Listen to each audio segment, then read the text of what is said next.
everyone. Welcome to the Listenercast. Hello. We're back. It's us. We're back. Again. Apologies to anybody who saw the YouTube thing that I posted. Yeah, community post that I posted. I didn't think Ryan and I were going to be able to record this week. And then Ryan texted me like an hour after I posted that and said, hey, I actually have the day off tomorrow now. Yep. And I said, oh, cool. I can also have the day off tomorrow. So here we are. Yippee! Yippee! Also want to say a big thank you. Our most listened to cities on RSS. I don't know if you've seen this. Our top two are in Georgia still. Okay. So, still friends and all the good stuff. So love you guys. Appreciate you. Our third most listened to city is Wichita, which is fun. Where's Kansas? that at? Oh, Kansas. Oh, yeah. Cool. Yeah, which I'm pretty sure Wichita's in Kansas. If I'm wrong, so sorry about that. But then our fourth most listened to city is in Switzerland.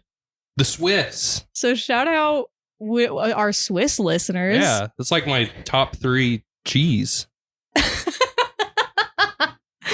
Anyways, just wanted to shout you guys out because that's pretty cool. And we have our first Brazilian listener.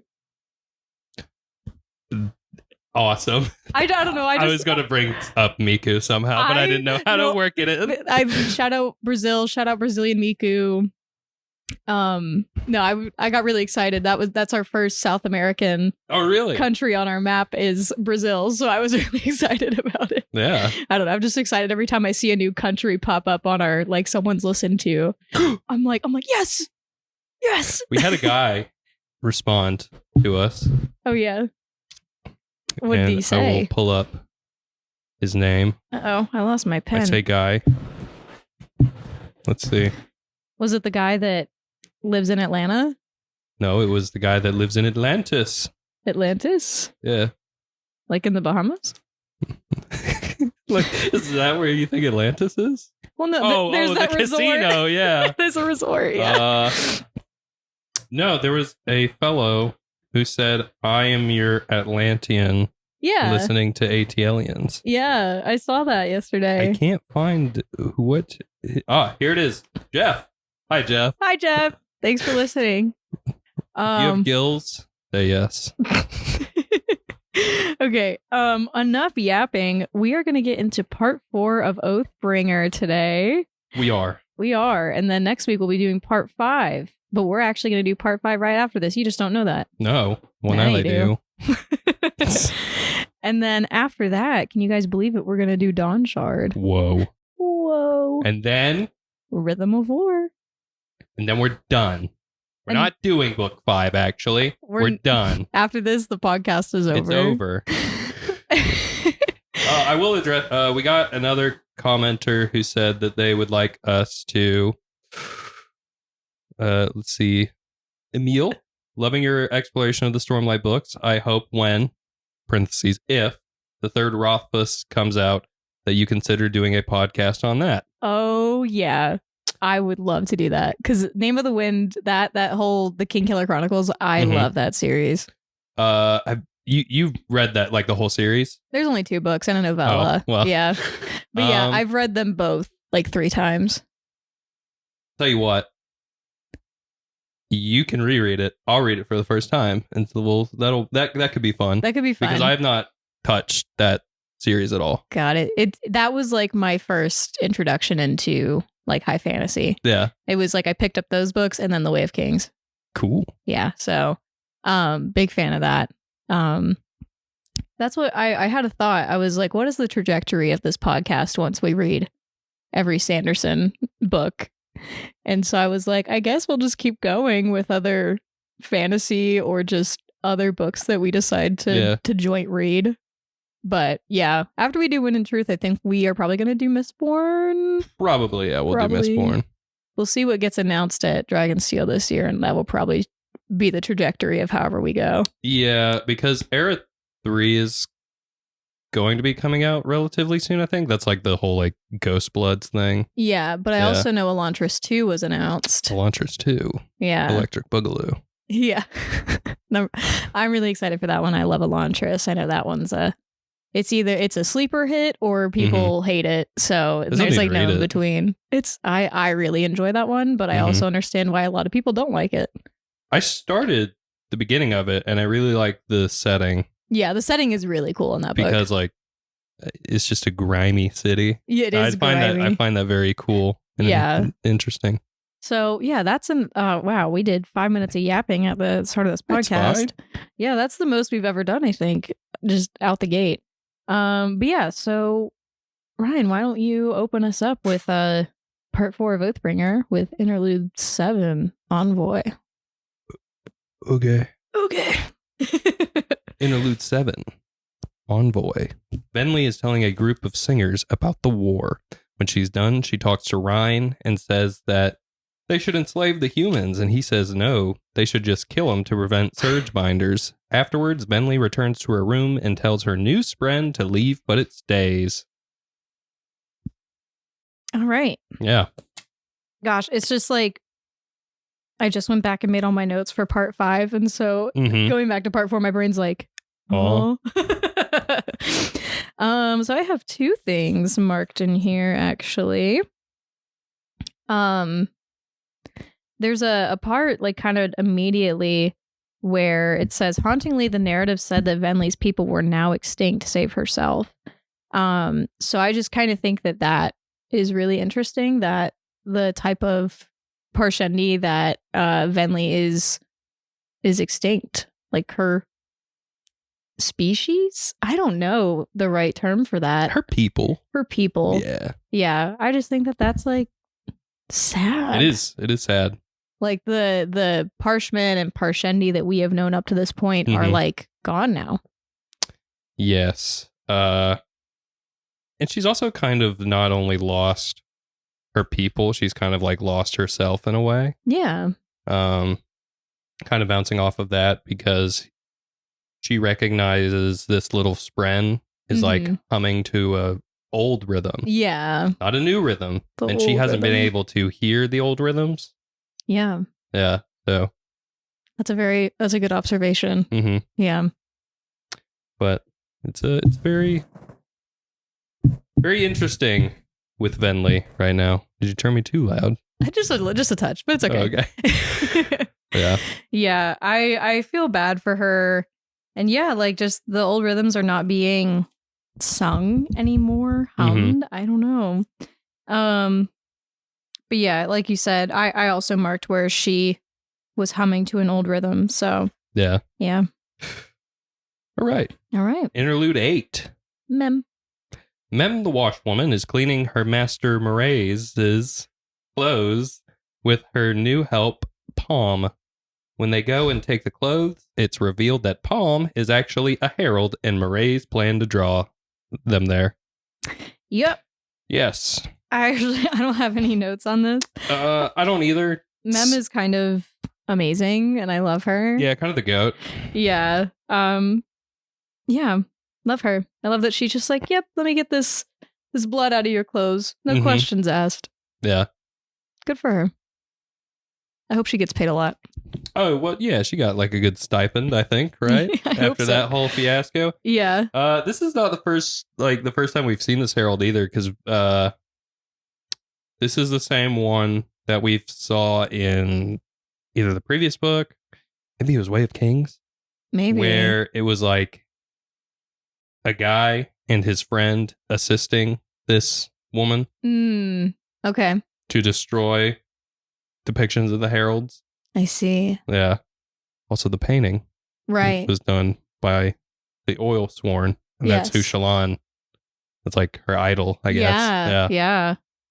Ooh. Some good world building and connection between everything. Yeah. It's all coming together. But yeah. That's yeah.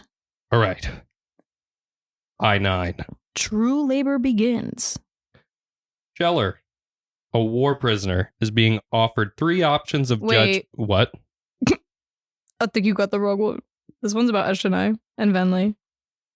And then Scheller's I-10.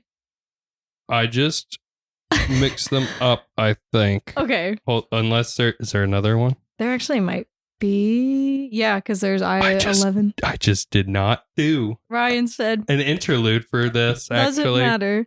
Whoops. Well, I think this is pretty much just Venli being carried by the fused into what city are they going to in this part? They're going to Kholinar. To Kholinar, yeah, because Thaylen City's the end. That's what I was like. I almost said Thaylen City, and I was like, that's not correct. Yeah.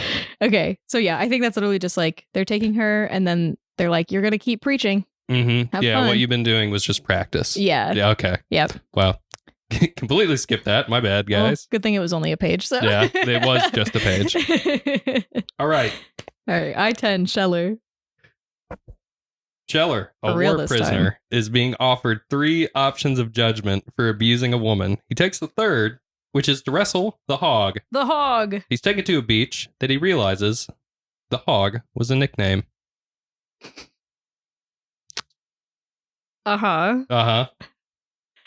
Let's see. I really like the Herdazians. Oh, I do too. They're so funny. I love the Herdazians so much. And we get really good Herdazian, like, lore. I don't know. We just get to experience them more at the end of this book than we have yet. Yes. Which is really fun. Mm-hmm. Did you say hog? Hog. I didn't have anything for that. I don't either. Yeah, these interludes. Good summary, Ryan. Yep. Okay. Interlude 11, her reward. Venli is with her spren Timber and is not allowed out of her room unless to give her speech. The Everstorm comes and Odium punishes her. Afterwards, she tells Timber that she picked the wrong sister. Dang. Yeah. Yeah. It happens. Yeah. Take a shot for every time it says Timber pulsed. Timber pulsed. Every time I was listening to the audiobook when I was like reading this part, or like just when I was reading the end of this book, and I just kept hearing it in the audiobook, and it just stuck out to me so much. I was like, it's also just like one of the he set his jaw, she set her jaw things. Mm-hmm. Anyways. All right. Chapter 88, voice. Oh wait, I didn't read out the Part 4. Defy, Sing Beginnings, Adolin, Shallan, Kaladin, Dalinar, Navani, Zeth, Taravangian, and Venli. All right, chapter 88 voices. For real this time. Dalinar flashback. Dalinar attends a meeting where they talk about how Dalinar's actions at the Rift have helped Gavilar continue his rule. Dalinar then runs into Adolin and scolds him for being too informal, and then promises to come and watch his duel. Soon after, he goes to find some alcohol and finds Ahu, a beggar who always has something to drink. Ahu says some funny things and Dalinar blacks out. When he comes to, he's coming up the stairs and hear the other Kholins talking about him. Yeah, so this is where we really start to see the, what's the word I'm looking for? How bad Dalinar's alcoholism is. Yeah. To the point where like they are purposefully hiding things, or when he goes to look for it, it's like entirely missing because he drank it the day before and he doesn't even remember. But also that he knows that they're hiding things from him, and so he knows about this beggar in particular that always has a flask on him. Well, I thought the whole thing was they're not actually hiding anything from him. Oh, really? He just thinks that. Oh. Because he's just drank it all. I thought they were purposely kind of doing it, though. I don't think so. Because remember, we get that feast scene, and I can't remember if this is part 4 or part 5. I think it's probably part 5. Okay. But there's like the feast scene, and like, this isn't really a spoiler for anything big, just for part 5. So if you want to skip over this, just go ahead like 15 seconds. Like, the chef comes to Navani and is like, we're completely out of wine before this feast happens. Because Dalinar has drank it all. And she goes, oh, well, I have a special store that I keep in like where the Ardents are. Is that like... to keep it away from Dalinar. Yeah, but is that in the present or in the past? In the past. Oh, okay. Yeah, when his alcoholism is... oh, okay. Yeah. Gotcha. Yeah. Okay. Yeah. All right. Ahu, though, do we think Ahu is a herald, or what do we... What? Well, just a weird little guy. He's just a weird little guy who says some funny things. He says some really, really funny things. Does he? Mm-hmm. What does he say? I don't know. Anything good? Yes, he does. But before that, on this first page, Dalinar's like kind of looking at Gavilar, and he's like, "Oh man, he's looking old, gray before his time. He needs something to revitalize him. A hunt, maybe." Just a little. Oh yeah, because that's how they discovered the listeners. Yes, they went on a hunt and everything. So that's like, giving us a little background to maybe how that idea got started going on this hunt. Let's see. Let me go to where Ahu was talking. He does say, Dalinar asks him, "How are the voices?" And he says, "Soft today. They chant about ripping me apart, eating my flesh, drinking my blood." Mm-hmm. And just, I don't know, it seems like a funny little vibe the way he's saying it to me. It's just like, yeah, they're talking about eating me alive or whatever. Mm-hmm. He says, "Which one got to you, little child?" Ahu asked. "The black fisher, the spawning mother, the faceless. Moelok is close. I can hear his wheezing, his scratching, his scraping at all time like a rat breaking through walls. I have no idea what you're talking about. Madness. I used to think it wasn't my fault. But we can't escape what we did. We let them in. We attracted them, befriended them, took them out to dance and courted them. It's our fault. You open yourself to it, and you pay the price. They ripped my brain out and made it dance. I watched." Some crazy stuff that Ahu fella says. He's saying some crazy things. Mm-hmm. Yep. So, yeah. That's all I gotta really say about that chapter is that we meet this funny little guy. Presumably. A herald, probably. Maybe. Why do we presume that now?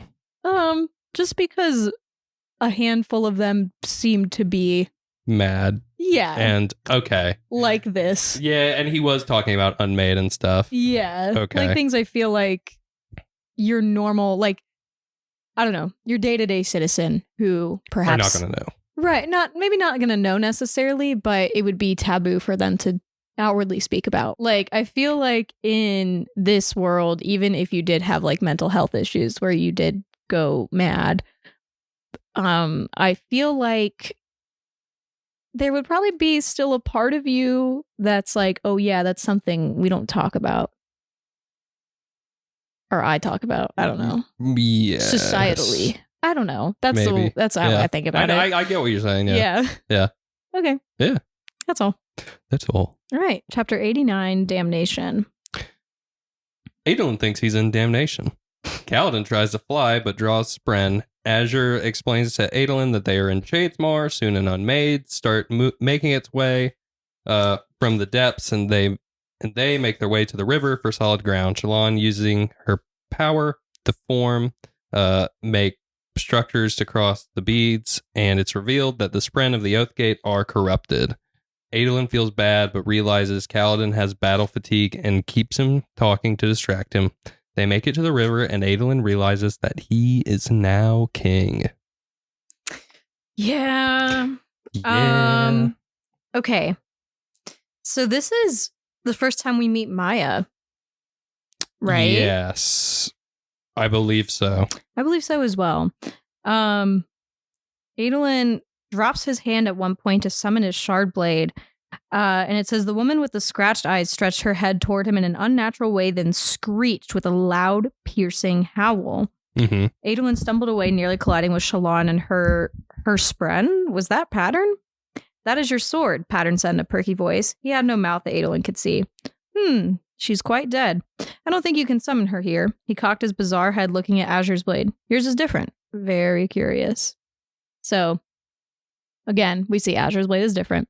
But also, we now, like, as we can see Pattern in his realm, naturally. So this is what we see Pattern as, like, presenting as normally, quote unquote, and still the same. Maya is now here, and just her eyes are scratched out, and she's dead? Yes. Kind of. A zombie? It's... Yes? Did we want to say her name? Oh, have we not said it yet? We don't learn her name until, like, close to the end of part 5. Oh. Oops. That's not really a big spoiler. I think it's okay. Sorry, everybody. I forgot about that. Spren have names. Yeah. Yeah. Adolin's is named Maya. Sorry if that spoiled something for anybody. Yeah, it's fine. I feel like that's a very mild thing. It is. But I apologize if you were looking forward to that. If you were looking forward to I gotta figure out her name. I don't know. I feel bad now. I forgot about No, that. don't feel bad. But oopsies. It's okay. Yes. I have more notes for this chapter as well. But what do you have, Ryan? I just have where Shallan is like looking at all the souls and everything. And she like feels one like brush against her, and it's Drehy. Yeah, I marked that as well. Yeah. Yeah, go ahead. And she said she felt what it was like to be him. Worried for Kaladin, panicked that nobody was in charge, that he would have to take command. He wasn't a commander. He couldn't be a rebel if you were in charge. He liked being told what to do. That way he could find a method to do it with style. Which I just think is very, very funny, because we haven't got a lot of, well, we haven't. We got a lot of time with like the Bridgeman and everything. Mm-hmm. But I think like that little snippet just gives us a little more information about Drehy. Yeah, absolutely. Yeah. Also, they're still stuck fighting on the other side. Yes. And our group in Shadesmar can't do anything. Yeah. Yeah. Which I feel like for all of them has to feel just like horrible. Oh, especially Kaladin. Yeah, because like you think about, which I mean, we see him in this battle fatigue anyways. Mm-hmm. And I'm sure part of that is also thinking about like, oh my God, all my men are on the other side and there's like literally nothing I can do. Yeah. But yeah, I did have something marked. Oh, yeah. Okay. Slowly, they approached the strip of land, which turned out to be made of a deep, glassy black stone, kind of like obsidian. Adolin got Kaladin across onto the land, then settled him with his spren. Azure followed, her shoulders sagging. In fact, her hair was fading. It was the strangest thing. Adolin watched it dim from a lethy jet black to a faint gray as she sat down. Must be another effect of this strange place. How much did she know of Shadesmar? He'd been so focused on Kaladin, he hadn't thought to interrogate her. Unfortunately, he was so tired right now, he was having trouble thinking straight. So just like another, we kind of can already assume from some of the interactions that we've had with Azure that she is not of this world almost. Yeah. Oh, for sure. And so we kind of get like a little glimpse of like, we're it's, we don't really know. It's like, well, it could be Shadesmar that's affecting her in this way, but it's not happening to anybody else. It's just happening to her. So it's kind of like a weird little alien thing going on there, which I think is cool. Yes, and we will learn more about that soon. In another book. In another book. Yes. All right. Cool. I don't have anything else for that, Wit. Yeah, I don't either. So we can move on to chapter 90, Reborn. Zeth is at the Skybreaker Fortress talking to his sword. His sword. His S-word. Soon, Master Key comes and tells him and 5 others that they can speak the first ideal. Zeth whispers his instead of belting it out like the others. Key tells them that they will go through tests to prove themselves and are taken off to one said test. Zeth asks if he should be with the others, and she tells him that it is up to Nin, but he's missing. Okay. Zeth is becoming a radiant. He is becoming a radiant. He's a Skybreaker. I actually, one of my favorite, like, I don't know, most memorable scenes from these books is in this part for me. Yes. Yeah. Mine too. It's probably one of my favorite Zeth moments. Yeah. Yeah. But yeah. The sword says to Zeth, let's see. He says, the voices seem quiet today. That's nice, isn't it? Mentioning it brought the whispers to Zeth's attention. Nin had not healed Zeth's madness. He had called it an effect of Zeth's connection to the powers and said that he was hearing trembles from the spirit realm, memories of the dead he had killed. He no longer feared them. He had died and been forced to return. He had failed those voices. He had failed to join the voices, and now they had no power over him, right? Why then did he still weep in the night, terrified? So the sword can hear the voices, presumably, with that. Presumably. And also just like we know Szeth like died, quote unquote, and then came back, was brought back. Mm-hmm. And he is still, because we already knew he was so haunted by everything he had done. Oh, yeah. And it's his curse that he forever has to deal with the people he's killed and forever hearing that. Absolutely. I just think that, like, it's, the law of equivalent exchange, Yeah. Okay. Let's see. Oh, and also, I think this is kind of, I don't know if this is the first time we get this breakdown, but we do get kind of a breakdown of the ideals. Because, I mean, we all know that, like, there's a first ideal, second and third, but no one's ever really broken it down. I think this is kind of the first time that we see that. That's when he's talking to Key, and Key says, the first ideal is the ideal of radiance. You've spoken it. The second is the ideal of justice, an oath to seek and administer justice. The third ideal, the ideal of dedication, requires you to have first bonded a high spren. Once you have, you swear to dedicate yourself to a greater truth, a code to follow. Upon achieving this, you will be taught division, the second and more dangerous surges that we practice. Someday, you may achieve the fourth ideal, the ideal of crusade. In this, you choose a personal quest and complete it to the satisfaction of your high spren. Once successful, you become a master like ourselves. And then he asks, what is the fifth ideal? The ideal of law. It is difficult. You must become law, become truth. As I said, it has been centuries since that was achieved. So I think that's just kind of the first time we get a breakdown of like, okay, first ideal is like radiance. Then you have justice, which is the oath to like do the right thing, essentially. Yeah, but like these are just the ideals for the Skybreakers. Yeah. Yeah. But it's still cool to be able to see kind of like how it's broken down. I think now, because we haven't met any orders that are like still active from like the ancient times and everything, that like, no. Everybody else is just like, yeah, we have to say some words. Or in Shalon's case, we have to like, she has to say truths and everything. Yeah. So it's just cool to be able to actually get some sort of like concrete. Oh, yeah. This is what this is, and this is what it means. And there's only 5. Yeah. I don't think we knew if there were just 5 before this. Yeah, I don't think so. I think we just knew that they were going to keep speaking ideals until they stopped, I guess. Yeah. I don't know. I don't know. But yeah, I do. Yeah, I like that a lot, actually. Yeah. All right. I'm ready to move on if you are. Okay. All right. Chapter 91, Why He Froze. Mini Kaladin flashback. He's cleaning Krem as punishment for freezing during a drill. It's revealed that he wasn't scared of getting hurt, but the fact that he was going to hurt someone. Back in the present, Syl tries to console Kaladin. I don't have any notes. I have nothing much here either. Okay. Yeah. I don't know. We can just kind of talk about it a little bit then. The interaction that he has with the like squad leader, whoever, like, this is the first time Kaladin Tux.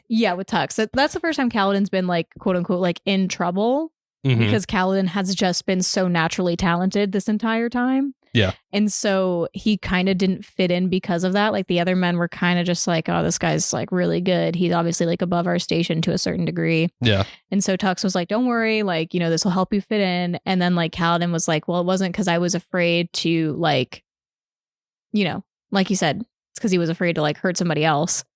And he's like, that's a good thing. I'd rather you like be afraid to hurt someone than just want to blindly murder. Yeah. So. And then at the end, it's because he never told Tux, but it was like he realized like he could kill somebody. Yeah. And he know he can kill somebody. Yeah. I'm sure that's scary for like a kid. Yeah. Oh yeah. Who grew he's up like with 17. the morals that he had and everything. Yeah. That absolutely would be really tough. Yeah. Because his whole life up to this point is like saving people. Yeah. And now he's done a complete 180 and it's like now I'm killing people instead of saving them. Yeah. All right. Do you want to move on? Chapter 92. Water warm as blood. Whoa. Szeth is at the Pure Lake attempting to capture some prisoners. In doing so, Zeth realizes that the prisoners were being mistreated and brings this to attention with the warden. He is praised by his masters and is taken on as an apprentice. Yep. Sorry, I don't know why I just said it like that. Yeah, so I like this scene a lot, actually. I didn't really have this in my memory as well as other scenes in this book. And I enjoyed it a lot more than I thought, because we do kind of see, and I know this is a conversation we're probably going to have probably at the end of part 5, which has been consistent for a couple episodes, but is Zeth evil? You know? Yes. And so him kind of recognizing here, like, oh, these prisoners are being mistreated, you know, kind of, I don't know. I have a lot of thoughts, which we'll probably do at the end of part 5. But let's see. This is a world building kind of thing that I just really liked. Nearby, a large twisted tree rose from the bank. Several of the leaves along one branch were pulled in, seeking refuge inside the bark. Someone had disturbed them. Seth didn't give overt indication that he'd noticed, but angled his walk so that he stepped beneath the tree. Part of him hoped the man hiding in the tree had the sense to stay hidden. And yeah, but I just think that kind of is like a tracking thing. Like, you know how people like hunt in real life and you see like, oh, this is like messed up, so obviously there's been like an animal here or whatever. That with like the types of trees that we have in this world, where like you can, like, the leaves have like kind of curled in on themselves, right? And like seeing that and being like, oh yeah, someone's hiding in there. I just think that's neat. Yeah. Zeth says something right here to Sword Nimi. I knew a voice like yours once, Sword Nimi. The whispers, no. A single one in my mind when I was young. I hope things go better this time. I don't know what that means. I don't either. There was a voice like yours in my head before, and I hope things go better this time.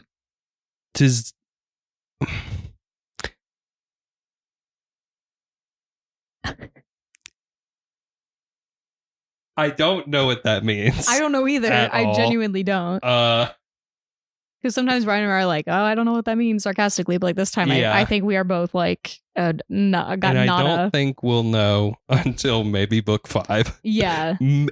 Maybe. If we get lucky. There's so much that we still need answered.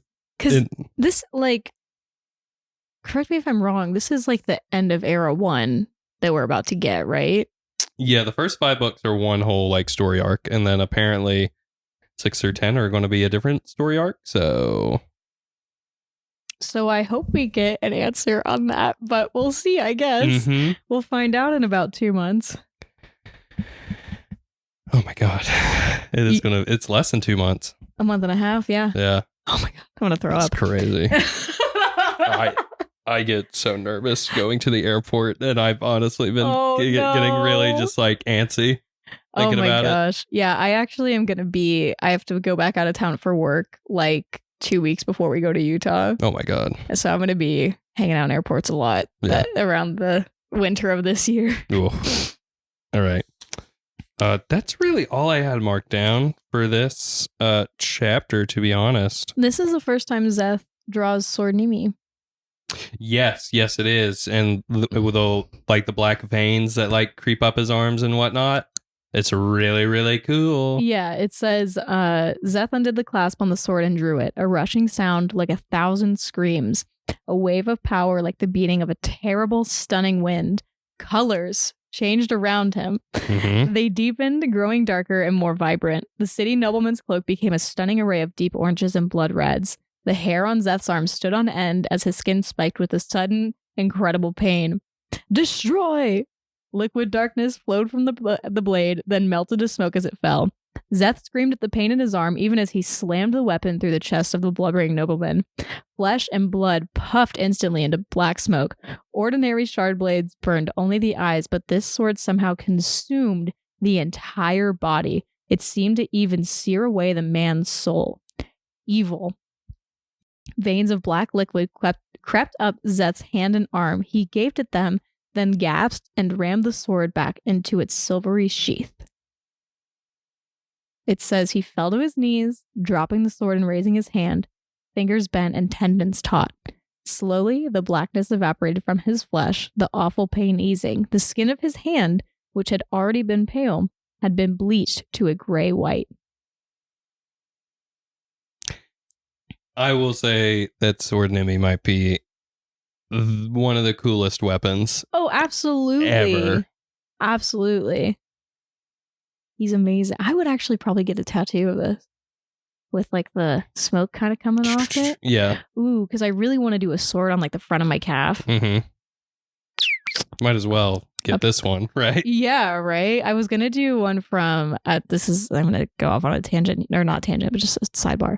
I was gonna do, for years I wanted to do a World of Warcraft one, but I think that's right. I think I would rather do this the older I'm getting. But I have like 3 Stormlight tattoos planned. Yeah. Because I want the Bridge 4 thing.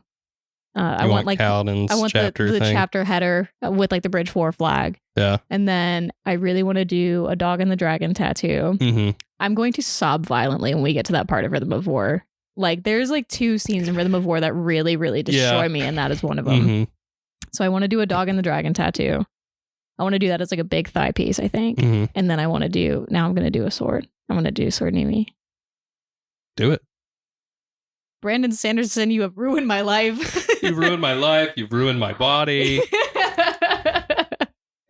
All right. I don't have anything else for this chapter. I actually lied. Oh, you lied? Yes. What do you have?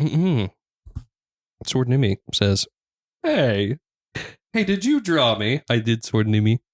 Great job. Did we destroy lots of evil? A great and corrupt evil. Wow, I'm impressed. You know, Vivenna never drew me even once. She carried me for a long time, too. Maybe a couple of days, even. And how long have I been carrying you? At least an hour. 1 or 2 or 10,000. Something like that. So, we now know that this sword used to be carried by this woman named Vivenna. Vivenna, yeah. And also Sword Nimi's time, like, is a little wonky. Yeah. So, Vivenna carried this sword for a while. Yeah. Because Szeth has already been carrying this sword for couple weeks. Yeah, I was like, I have no concept of time when it comes to these books. Yeah. Because then there was like one point I got to, I think it's in part 5, or maybe it was the beginning of Rhythm of War, I don't remember. But it literally was like, yeah, in the last 6 months, this all has happened. And I was like, huh? I was like, this all felt like years to me reading this. But like, it makes sense that this is all so like back to back to back. Mm-hmm. I don't know. My concept of time with these books is skewed for sure. Yeah, because you only get like a sentence to be like, and it's like not anything wrong, but it'll just be like something. We walked for 2 days straight, and you're just like, okay. And you read over that. Yeah. And you're just like, oh, they walked for 2 days. Yeah. Gotcha. Yep. Okay. Yeah. So I understand where Sword Nimi's coming from. My sense of time is also messed up. All right. 93 Kata. I like this scene a lot, actually. I do, too.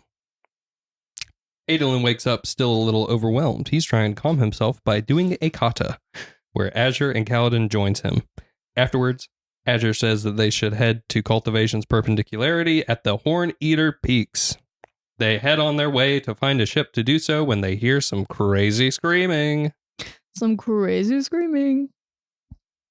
There is a Azure and Adolin moment in here I would like to talk about. Let's see. Adolin's talking about Maya and says, that's the soul of my shard blade, still as Kaladin's and pattern as Shallan's. So, he pointed the weapon at her belt. Tell me honestly, Azure, are you a Knight Radiant? No. Adolin swallowed. Say it. You're a herald then. She laughed. No, what? A herald? Those are basically gods, right? I am no figure from mythology, thank you very much. I'm just a woman who has been constantly out of her league since adolescence. Trust me. Adolin glanced at Kaladin. He didn't seem convinced either. Really, Azure said, there is no sprint here for my blade because it's flawed. I can't summon her to spiss it like you can yours. She's a handy weapon, but a pale copy of what you carry. She patted it. Anyway, when I last crossed this place, I hired a ship to convey me. So, but I just think it's really funny. Adolin was like, You're a god? Yeah. And then she's like, no. She's different. Yeah. She's different. I mean, I think I would assume the same thing. Yeah. I mean, based off just like what Adolin and Kaladin know about her. Have experienced and yeah. So if you're not a Radiant, you have to be a Herald. And then she's like, I'm not a Herald. And they're like, what is this? Like, she's just peculiar. Yep. Yeah. So Adolin asked her, where did you learn that kata? He said, from my sword master. Yeah. You, likewise. Okay.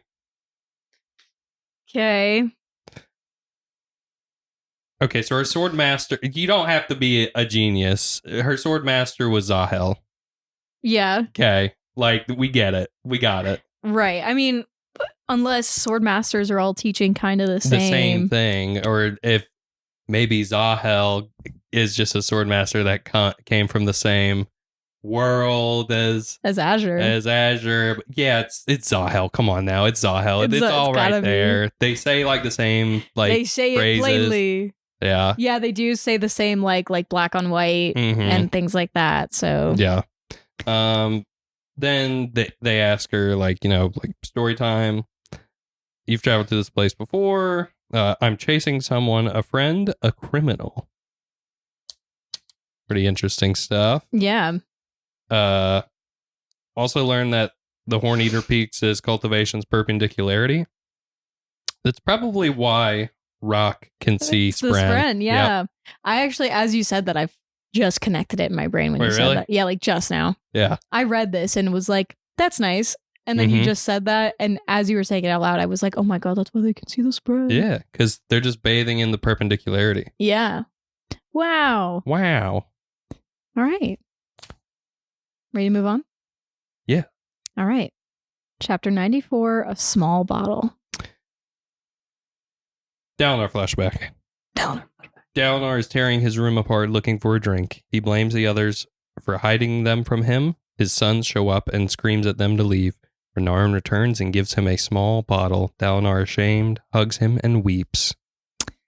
There was a really nice interaction with Renarin and Dalinar right here. Yes, I agree. Renarin steps in and hugs Dalinar. Renarin says, they talk about you, but they're wrong. You just need to rest. After all the fighting you did, I know. And I miss her too. Dalinar licked his lips. What did she tell you? He said, voice ragged. What did your mother say about me? The only honest officer in the army, Renarin said. The honorable soldier, noble, like the heralds themselves, our father, the greatest man in Alethkar. What stupid words. Yet Dalinar found himself weeping. Renarin let go, but Dalinar grabbed him, pulling him close.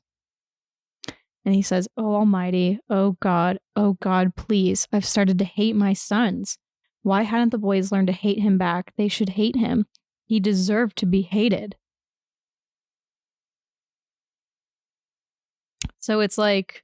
It's rough, buddy. It's rough because, Evie wanted her sons to be proud of who their dad is, right? Yeah. So she's like, he's the most noble man in Alethkar. He's the greatest soldier that's ever lived. All these things, and then at the same time, Dalinar is like, I've been so horrible to these people and to my sons. Like, why don't they hate me too? It's because of her. That's because of like, Evie. Yeah. I have no notes, however. So as you know, when I don't have a lot of time, I will listen to the audiobook of these, and then we'll go back and skim and take my notes and everything. Yeah. I was listening to the audiobook with this chapter. Oh, no. And I had a really bad day at work. Ryan. And I literally was just driving in my car back home, and this was on, and I was like, I don't feel good. I don't need to listen to this right now. Yeah. I had to do that with the end of this book. Oh, really? Yeah, because I texted you. I was like, I'm on site right now, and like whenever we have downtime, we can like, kind of do whatever as long as we're like locked in when we need to be. And so I was reading on all my downtime on site, and I was like, I got to pretty close to the end of this book, and I was like, I have to stop right now. Yeah. Because I was like, I was in a good headspace, but I was like, I know how this book ends, and I know that I will probably cry and just experience a ton of emotions, and I don't need to do that in front of all my coworkers right now. Totally fair. So I get it. There's definitely times with these books where it's like I have to stop what I'm doing or like I have to stop reading it because it's just like this is not the place and time. Yeah. So, but yeah, chapter 95, Inescapable Void. The group is being pursued by Angerspren and realizes that Kaladin is the one drawing them. He says that it's better to be angry than depressed.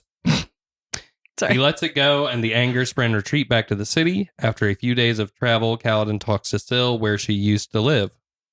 She tells him about the city where she's from, and tells about her old bond and how the Stormfather found her. Yep. The only thing I have marked is when she's talking about her old bond. So if you have anything before then. I really don't have much here written down. Just I have, marked down where she's talking about her old bond and whatnot. But Kaladin's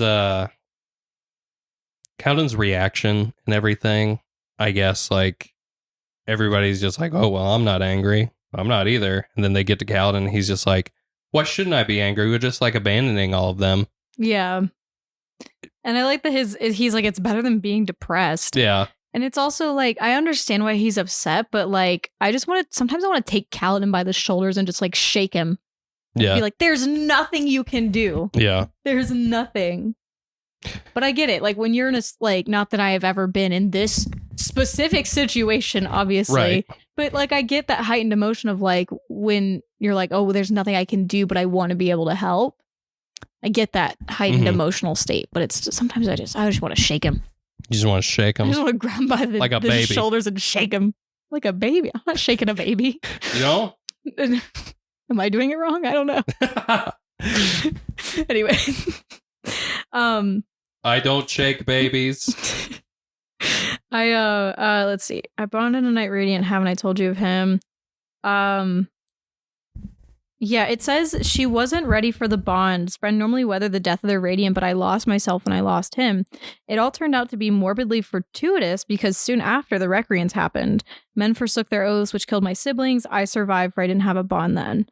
And talks about how so we know kind of the reason Syl didn't die, why she doesn't look like Maya, essentially, is because her Radiant died before the Recreants. Right. But then it also talks about how, the Stormfather assumed that she had been killed, but he actually found her asleep.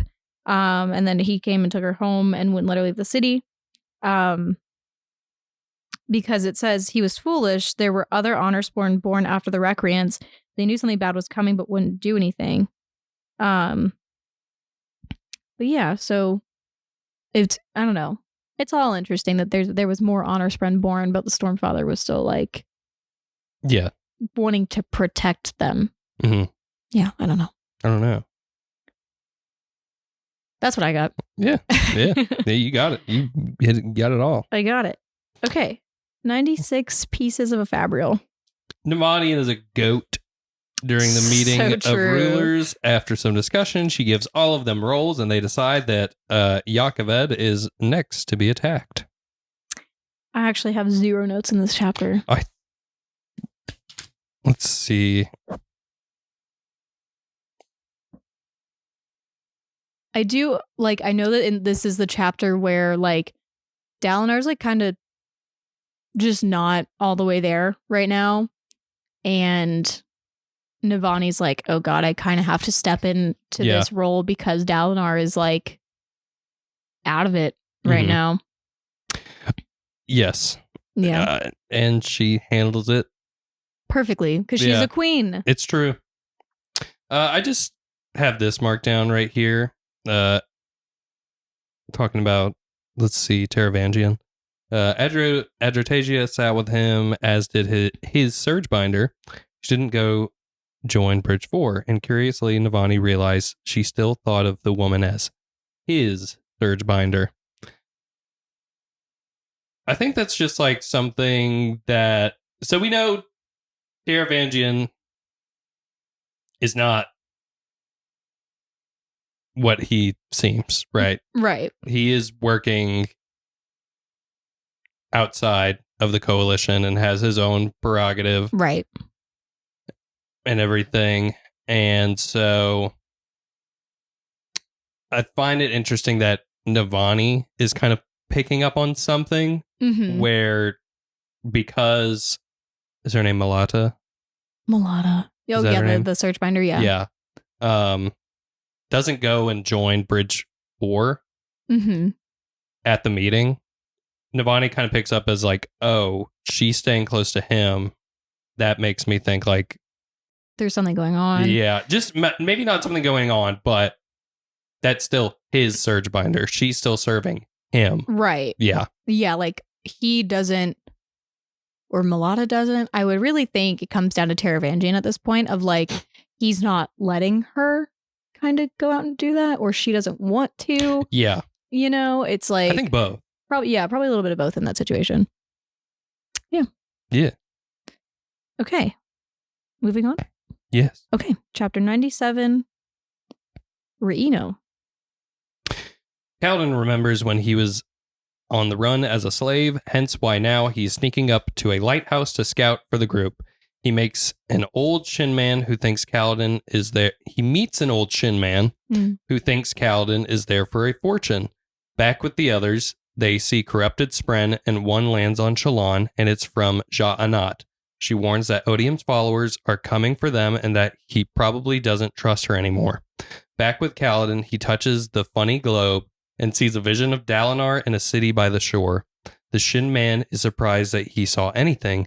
The others all meet and they decide the city is Thaylen City, and they argue where to go. They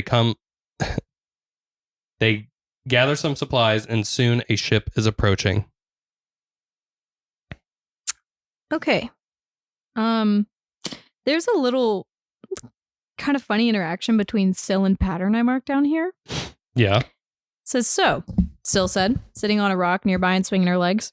I've always wondered, does the world look weird to you or normal? Weird, Pattern said. Same as for everyone. I guess neither of us technically have eyes, Syl said, leaning back and looking up at the glassy canopy of their tree mushroom shelter. We're each a bit of power made manifest. We're honor Spren. Or we honor Spren, mimic honor himself. You cryptics mimic weird stuff?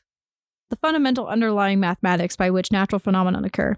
Truths that explain the fabric of existence. Yeah, weird stuff.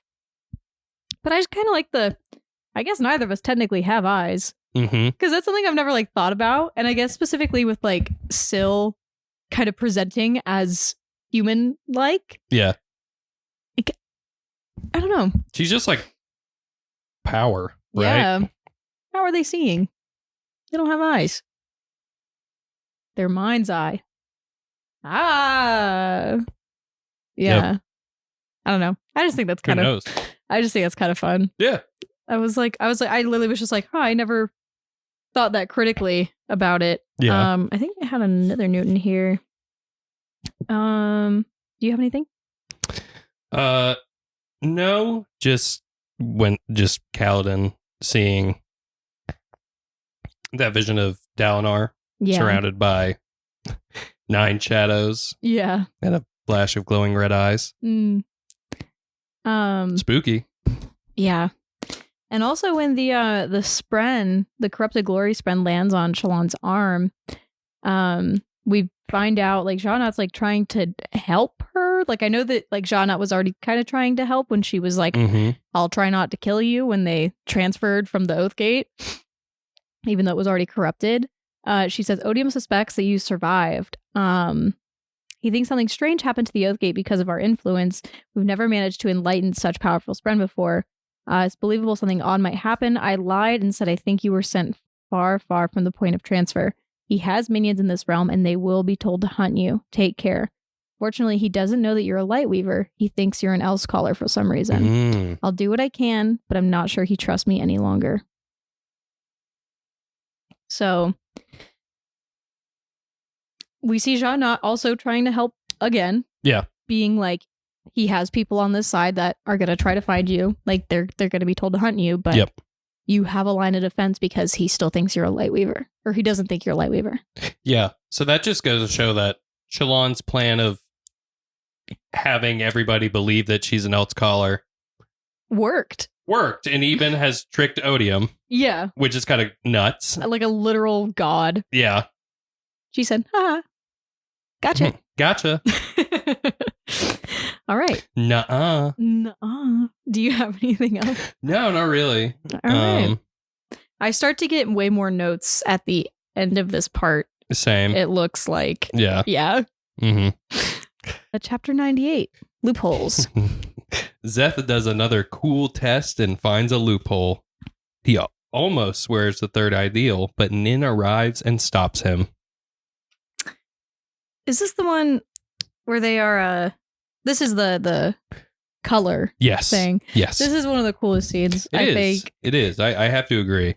It's just kind of like a, it's not fighting. It's not like battle. I don't think it like adds an exorbitant amount to the story. Yeah. But it is like really cool. And it's like a very vivid scene in my head. It is. I think it's definitely one of Sanderson's best depictions of action. Yeah. That's kind of like what he's pretty good at, I think, like as a writer. Yeah. Is expressing action. I don't think there's very many times where I don't know exactly what's happening. This I can just see perfectly in my mind with how it is described and how it's written and everything. I absolutely agree with you. So that's just how I feel. And it's because of that. This is probably one of my favorite scenes in the book, and probably my favorite scene of Szeth. Yeah, this is probably one of my favorite Szeth scenes as well. Yeah. I don't know, like just in my head, like this is a weird thing to compare it to, but it's how my brain like works. I haven't seen the Harry Potter movies in a very, very long time. I'm just not really a Harry Potter person. But I think about like the Quidditch scenes. Oh, okay. Yeah. You were like, where is this going? Yeah. Yeah. It kind of like in my head, I visualize it kind of the same way the Quidditch scenes are. Because that's like the thing I remember most about Harry Potter was just like how cool the Quidditch scenes were. They are. They're very cool scenes. Yeah. So this kind of reminds me of that in a way. Yeah. Definitely absolutely. not like straight on, but like that's how my brain kind of perceived it. So. There is a part in here where it says, what were those two spren floating nearby shaped as small slits in the air? They separated the sky like wounds in skin, exposing a black field full of stars. When they moved, the substance of reality bent around them. Szeth bowed his head. He no longer ascribed to spren any particular religious significance, but he could still be in awe of these. He might have lost his contest, but seemed to impress the high spren. Yes. So I just think it's really cool. Where like the high spren are like, I really don't even know how to describe it other than what it is. That they like kind of bend reality around them. Yeah. Yeah. Pretty cool. I like his little loophole, how he cleans off his clothes in the water and whatnot. Yeah. Yeah. Because when he did, I think the first time I read it, and I think I caught on to where it says like he got pummeled and like was covered in color. And I think I remember this is like, can he just get in the water and wash himself off? Yeah. And then he does that and I was like, oh, see? Yeah. Yeah. See, to me, I was like, oh, he lost. He was doing so good. Anywho, chapter 99, Reachers. On the ship, Kaladin gets a drink of water from a strange device, and Syl says that he should talk to Shallan, and he obliges. I marked something on the first page here. I'm trying to figure out what I meant by this. Oh, yeah. Okay. When Kaladin awoke on the ship in Shadesmar, the others were already up. He sat bleary-eyed on his bunk, listening to beads crash outside the hull. There almost seemed a pattern or a rhythm to them, or was he imagining things? Yeah, I had that marked as well. Once again, we're seeing some more things about rhythms and sound and everything. And like it just kind of being intertwined with the world. Everything. With everything as it is just like there's rhythms and everything. Let's Truly see. the hills are alive. Truly the hills are alive with the sound of music. Yes. With songs they have sung for 1,000 years. Let's see. Oh, there's a whenever Kaladin, or wait, is it Kaladin? I don't know. Who is he talking to? Yeah, I guess Kaladin is talking to Captain Eco or Ico. I think it's Eco, right? I think. All right. I don't know. It says the lighthouse keeper wanted to keep the stormlight. Kaladin said he kept in some kind of globe. Captain Eco grunted. Foreign technology, he said. Dangerous. Draws the wrong spren. He shook his head. At Celebrant, the money changers have perfect gemstones that can hold the light indefinitely. Similar. Perfect gemstones, like the Stone of 10 Dawns? I don't know of this thing. Light in a perfect stone doesn't run out, so you can give stormlight to the money changers. They use devices to transfer from smaller gemstones to their perfect ones. Then they give you credit to spend in the city. I just think it's interesting that the lighthouse keeper, it says like, oh, that's foreign technology. It's dangerous. I think that's interesting. But then at the same time, we're learning about how Spren kind of uses stormlight, like Spren in the cognitive realm are using stormlight as like currency. Yeah. Also these like perfect gemstone things. Yeah. Which we will see in part 5. Yeah. Yeah. Pretty neat. Yeah, they just like don't run out of stormlight. Yeah. I guess. Unless you use all of it. But right. And they're perfect. Yes. They don't naturally lose it. Right. That's what it is. That's all I got for that chapter. Yeah. Do you have anything else? Nope. Nope. Okay. All right. Chapter 100. An old friend. Dalinar is in Vadanar, reviewing the carnage of their civil war. After talking to some survivors, he realizes the thrill is present there, and it starts to latch itself to him. He tries to distract himself, but he is excommunicated from the church. He freaks out and heads to the Oathgate and uses the Stormfather to escape back to Urithiru, where there he begins drinking. So I have a note kind of right at the beginning. Okay. Taravangian says, well, him and Dalinar are talking, and Dalinar says, you seem to be feeling better. And Taravangian says, it's a good day for me. I feel better than I have recently, but that can be dangerous. I'm prone to thinking about mistakes I've made. Taravangian smiled in his kindly way. I try to tell myself that at the very least, I made the best choice I could with the information I had. Unfortunately, I'm certain I didn't make the best choices I could, Dalinar said. But you wouldn't change them. If you did, you'd be a different person. And Dalinar's like, well, I did change them. Or he's thinking this. I erased them, and I did become a different person. Let's see. So anyways, then they talk about the Sunmaker and everything else. But I just think it's really interesting that Taravangian kind of says out loud to Dalinar, like, yeah, when I have days like this, I unfortunately think about every mistake I've made, and it really upsets me. Because, like, we've seen Taravangian's viewpoints, and we know that when he is in a dumber state of mind, it's like he feels very... He just remembers everything he's done and remembers being a horrible person, versus when he's smart, he's like, it's necessary, I had to do it. But when he's in these like states, he's like, oh, I have to think about my actions. Right. I just think it's interesting that he like actually says that out loud to Dalinar at this point.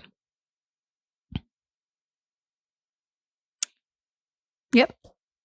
Yes. I have noted here like how Taravangian and him are talking about Spren, and Taravangian says, you know how they make fabrials, don't you? Enslaved Spren. Spren can't be enslaved any more than a Chul can. The Stormfather rumbled distantly in his mind. That gemstone imprisons the kind of Spren that gives things substance, the kind that holds the world together.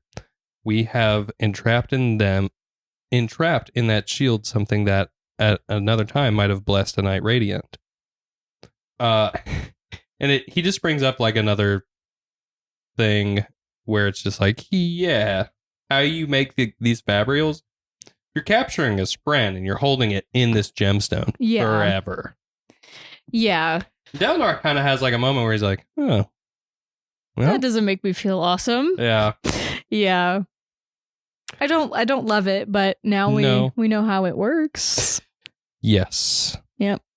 Mm-hmm.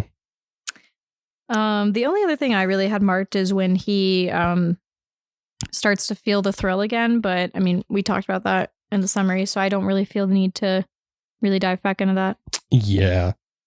I think this is kind of like where things start really hitting the fan for Dalinar. Yeah, absolutely.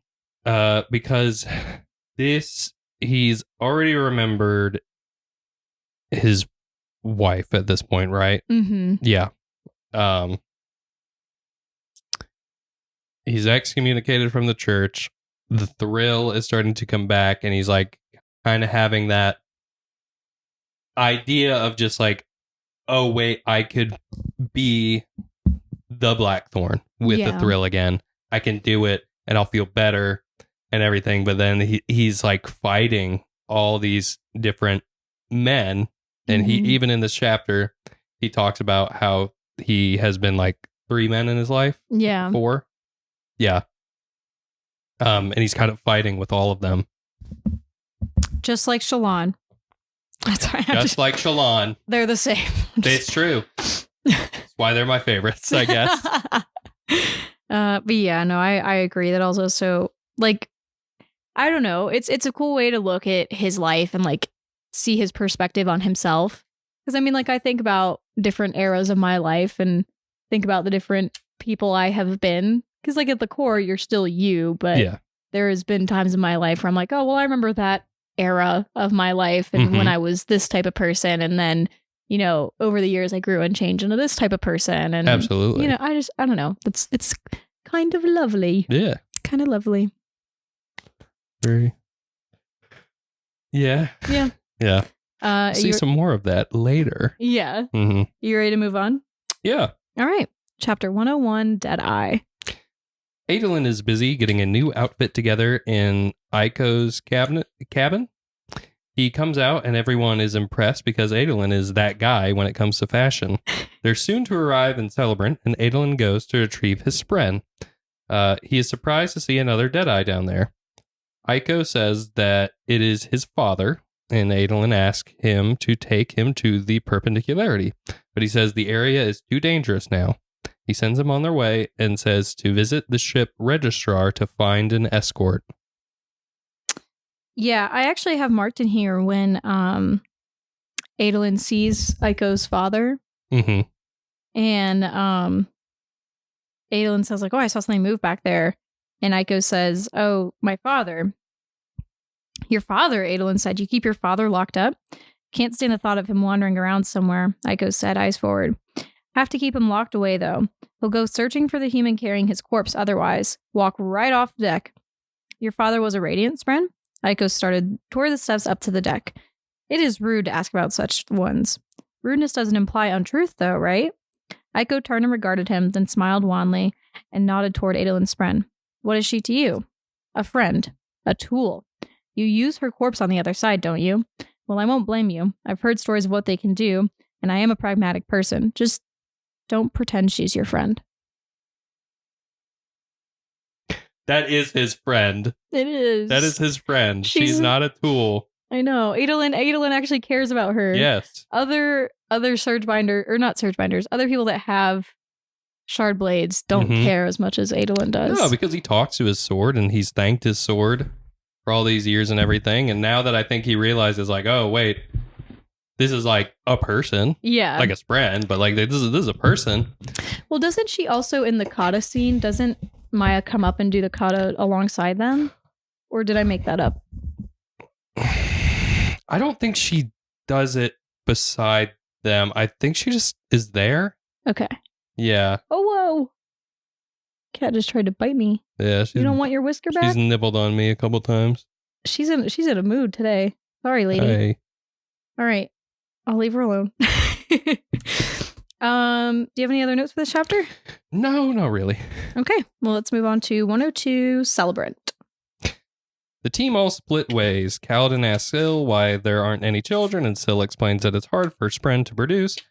Also, time is a lot different from Spren. Kaladin then sees a painting that looks like a figure surrounded by 9 shadows. Shallan and crew are looking for a ship. Azure spots a fused interrogating Aiko, and they all duck into an alley. Back with Kaladin, the merchant tells Kaladin that the painting is from the Court of Gods and that anyone who looks at it sees something different. Adolin rushes to Kaladin and says that they have a problem. Shallan is upset that the registrar didn't tell them about the fuse. Multiple Spren are beginning to recognize Syl, and she tells Cal that she has a bounty on her head. Slow down. Escaping the fused, Shallan gives them disguises. Syl comes up with a plan and turns herself into the honor Spren docked at the city. They soon take off with a fused watching from the city. There's a lot that happens in this chapter. There is, yeah. You got so fast at some point. I was like, I can't even understand what's going on. Yeah, there's a lot that happens. But yeah, so we learn about Spren children. Mm-hmm. I really like that Syl says it's certainly less messy than your method. But it's funny. A lot of sex talk in this book. I know, right? I don't know. Perverts. That's what, like, I see these, like, memes on TikTok that people make. Because, like, there's so many people that are on Book Talk that, you know, like romantasy and romance books and whatever. And so someone I saw made, like, they were like, oh, you should read The Way of Kings and, like, the Stormlight Archives. It's a great series. And someone was like, oh, what's the spice level? I love spice. And someone was like, 0.5. Yeah. Like 0.5 amount of spice. I had that experience in real life Saturday. No. I went on a double date and we met at Barnes & Noble. And cute. Yes. And this person, we were talking about books and everything. And I said, like, oh, yeah, that's my favorite author right there. Yeah. And she's like, she's like, was it spicy? And I said, no. Not even like remotely. There is no sex. There is nothing. She's like, I probably wouldn't read it then. I said, oh, okay. Fair enough, I guess. All right. Teach their own. Yeah.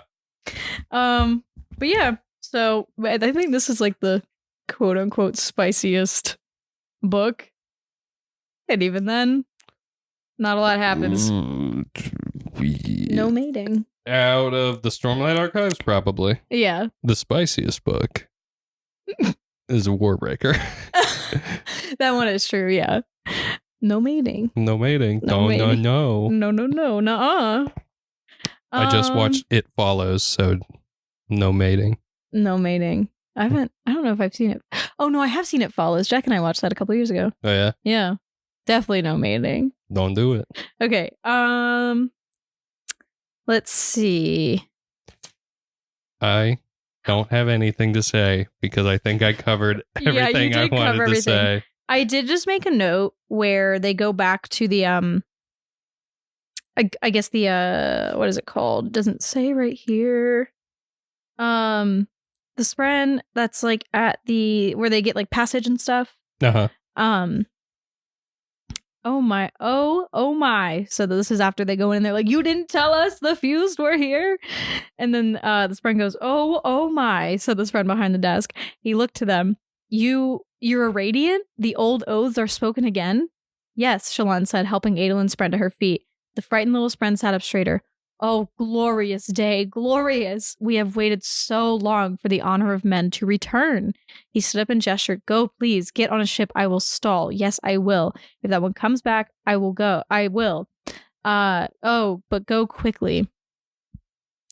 I just think it's interesting that the Spren is like, oh my God, the oaths have been spoken again. Like, this is a good thing. Which is interesting because we also saw, like, we know that some Spren see it as a very bad thing because so many Spren died when the oaths were broken. But this Spren in particular is like, oh, thank God. The Reacher kind of felt that way, correct? I think so, yeah. Yeah.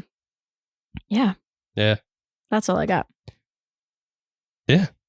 Oh, when did you put a pencil on her? Like a minute ago. Oh my God. Okay.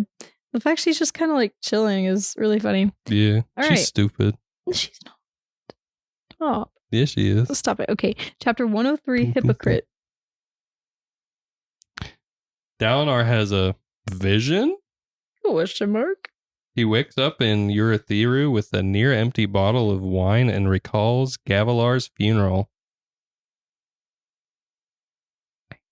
I have no notes in this chapter. I really like this chapter just because it does raise the question of, okay, this is not a normal vision. He's never seen this before. And also, it feels so real. Yeah, he's able to like talk to Noadon. Yeah. Yeah. Which, like, we know in his visions prior, there was like a set script, essentially. Mm-hmm. So I just really like this chapter. I don't think I necessarily have any notes about it, but I think it's very well written. Again, take a shot. It's just straightforward. it's just nice. Maybe we should for our ribbons for Dragonsteel do like, it's pretty straightforward. It's pretty straightforward. I don't know. We've got some ideas brewing. That one could be good. I got one that we're definitely doing. Yeah. Oh yeah. All right. You ready to move on? Yeah. All right. Chapter 104, Strength. Oh, I'm glad you like that. I don't know why. I just made me giggle. Navani meets with the High Princess. Frustrated with Dalinar, she tries to deal with the problems of the city. She goes and visits Yasna and Renarin and gets word that the Stump is coming to the city and that she's probably a Truth Watcher. The Stump. The Stump.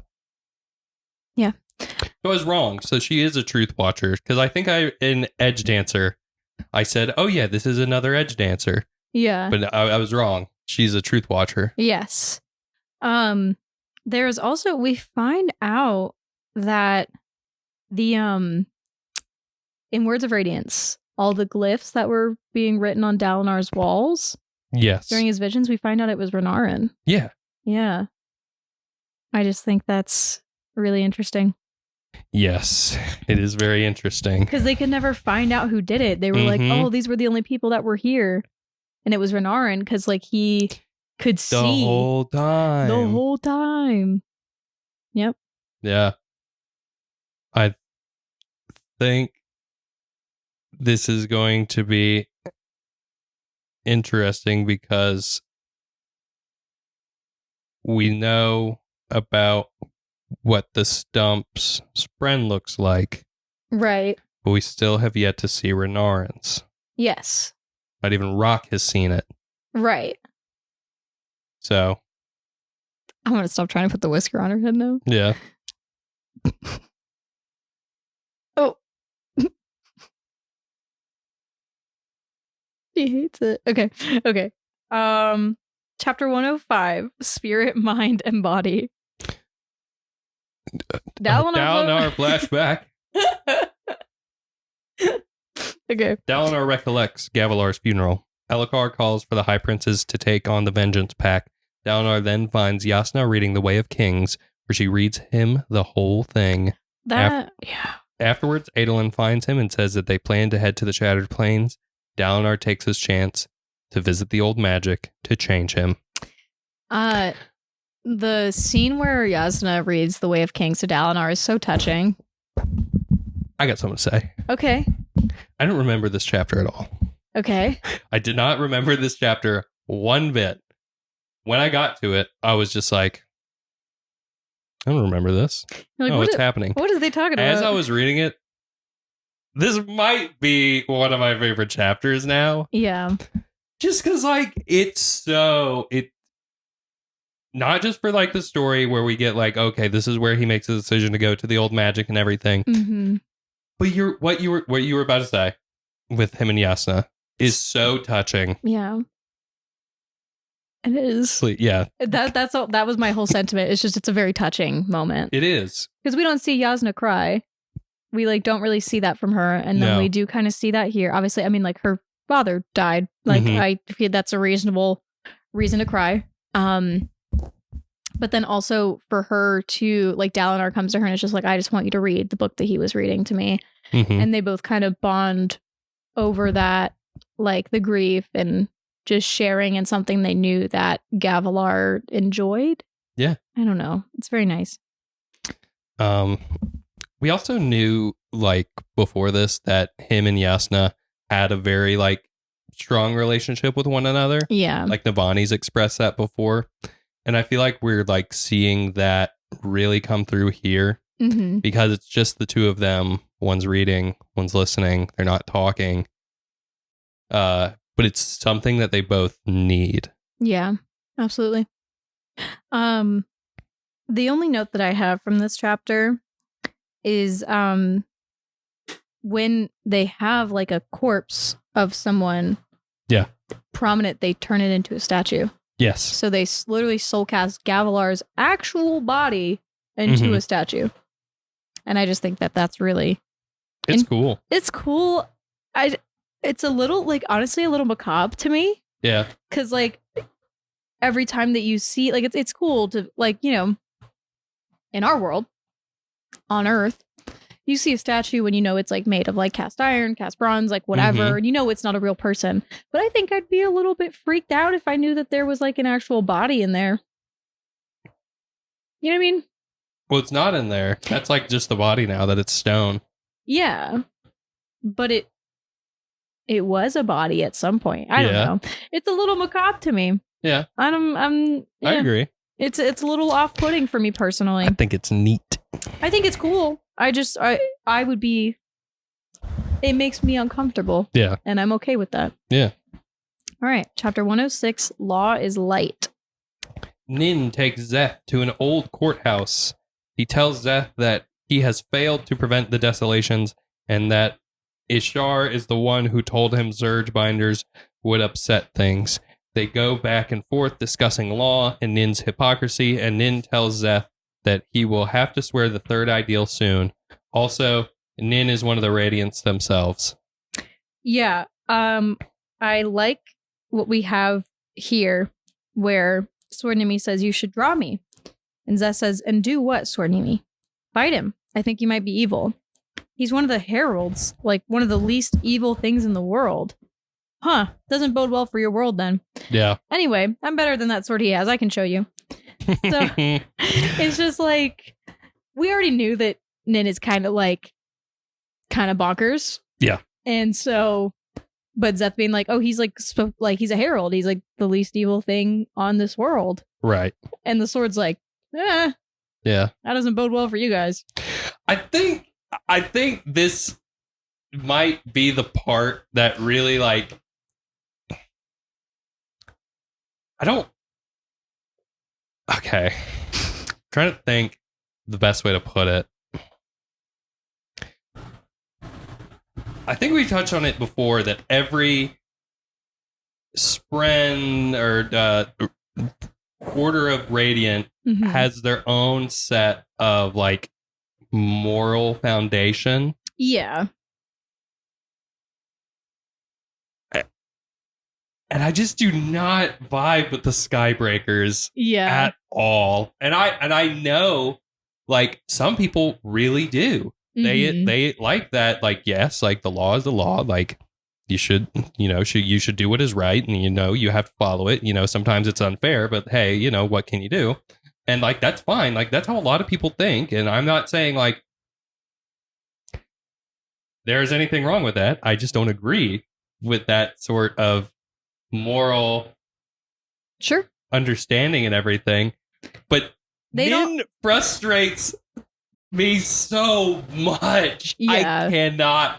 I can't. There is no, like, gray area with the Skybreakers at all. Everything is very black and white. I think that's what makes me frustrated because because everything exists in shades of gray for me. There is not really black and white with everything. Yeah. So I can't relate. Yeah. What are things? Are things black and white for you? I'm autistic. Oh. Yeah. Like, literally at work yesterday, we're cataloging a bunch of gear and, like, kind of doing inventory and stuff before the end of the year. And we have, like, boxes, and it'll say on the inside of the box, like, what's supposed to be in it. And my coworker Carter kept being like, okay, we'll just, like, throw an extra cable in there, or, like, throw an extra one of these in there, or, like, oh, throw this in there. And I'd be like, well, it isn't on the list.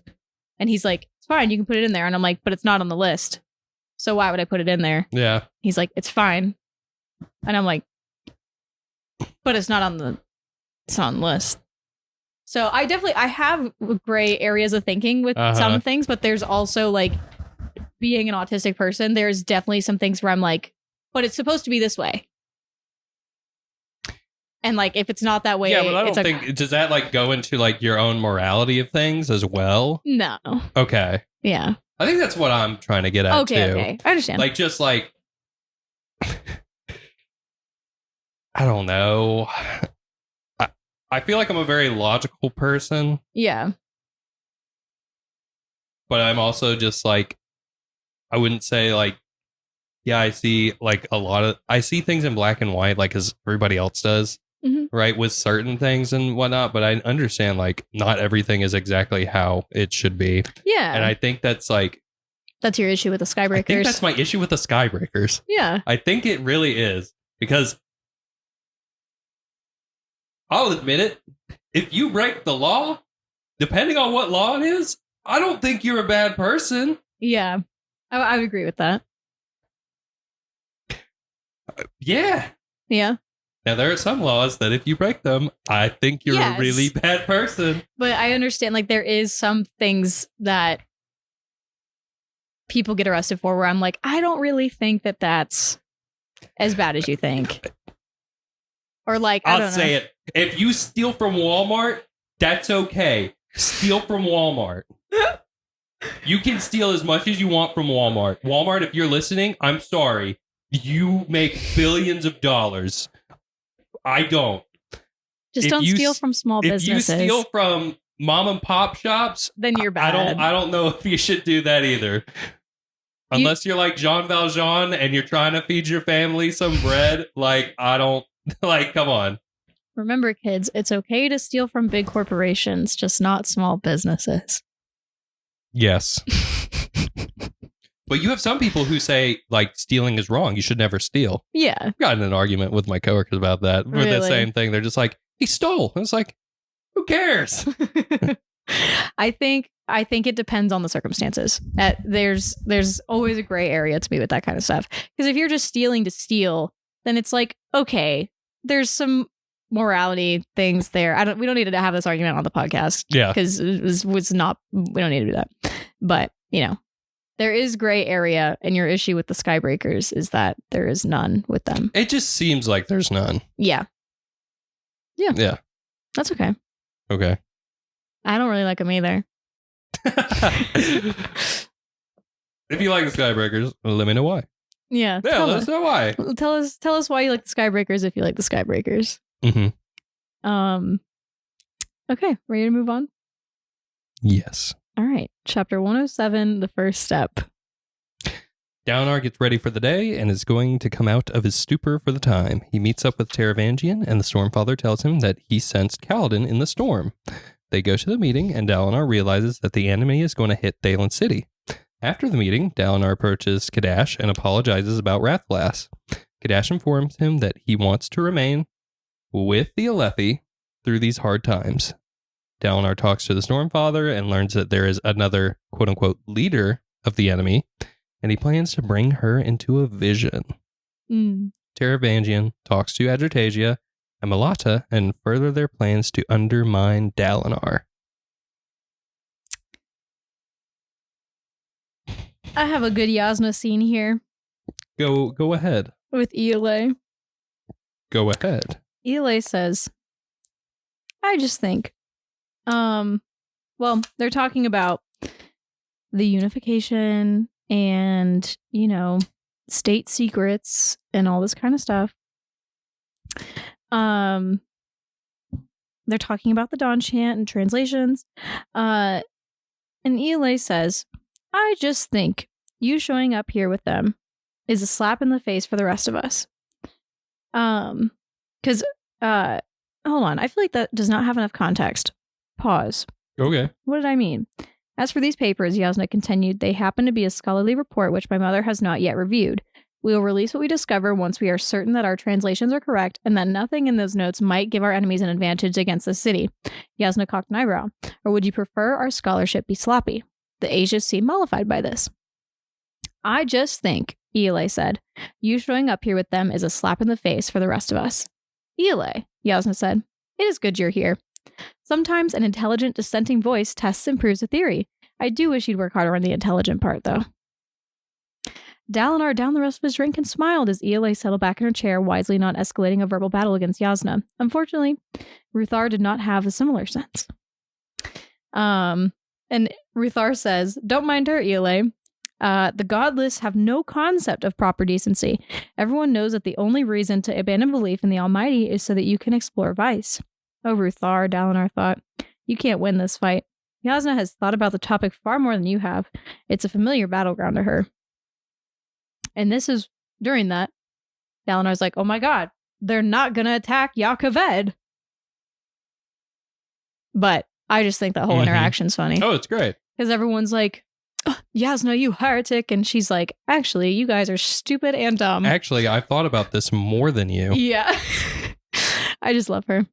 That's all. What do you got, Ren? Nothing. Okay. I really like this drawing before the next chapter. Oh.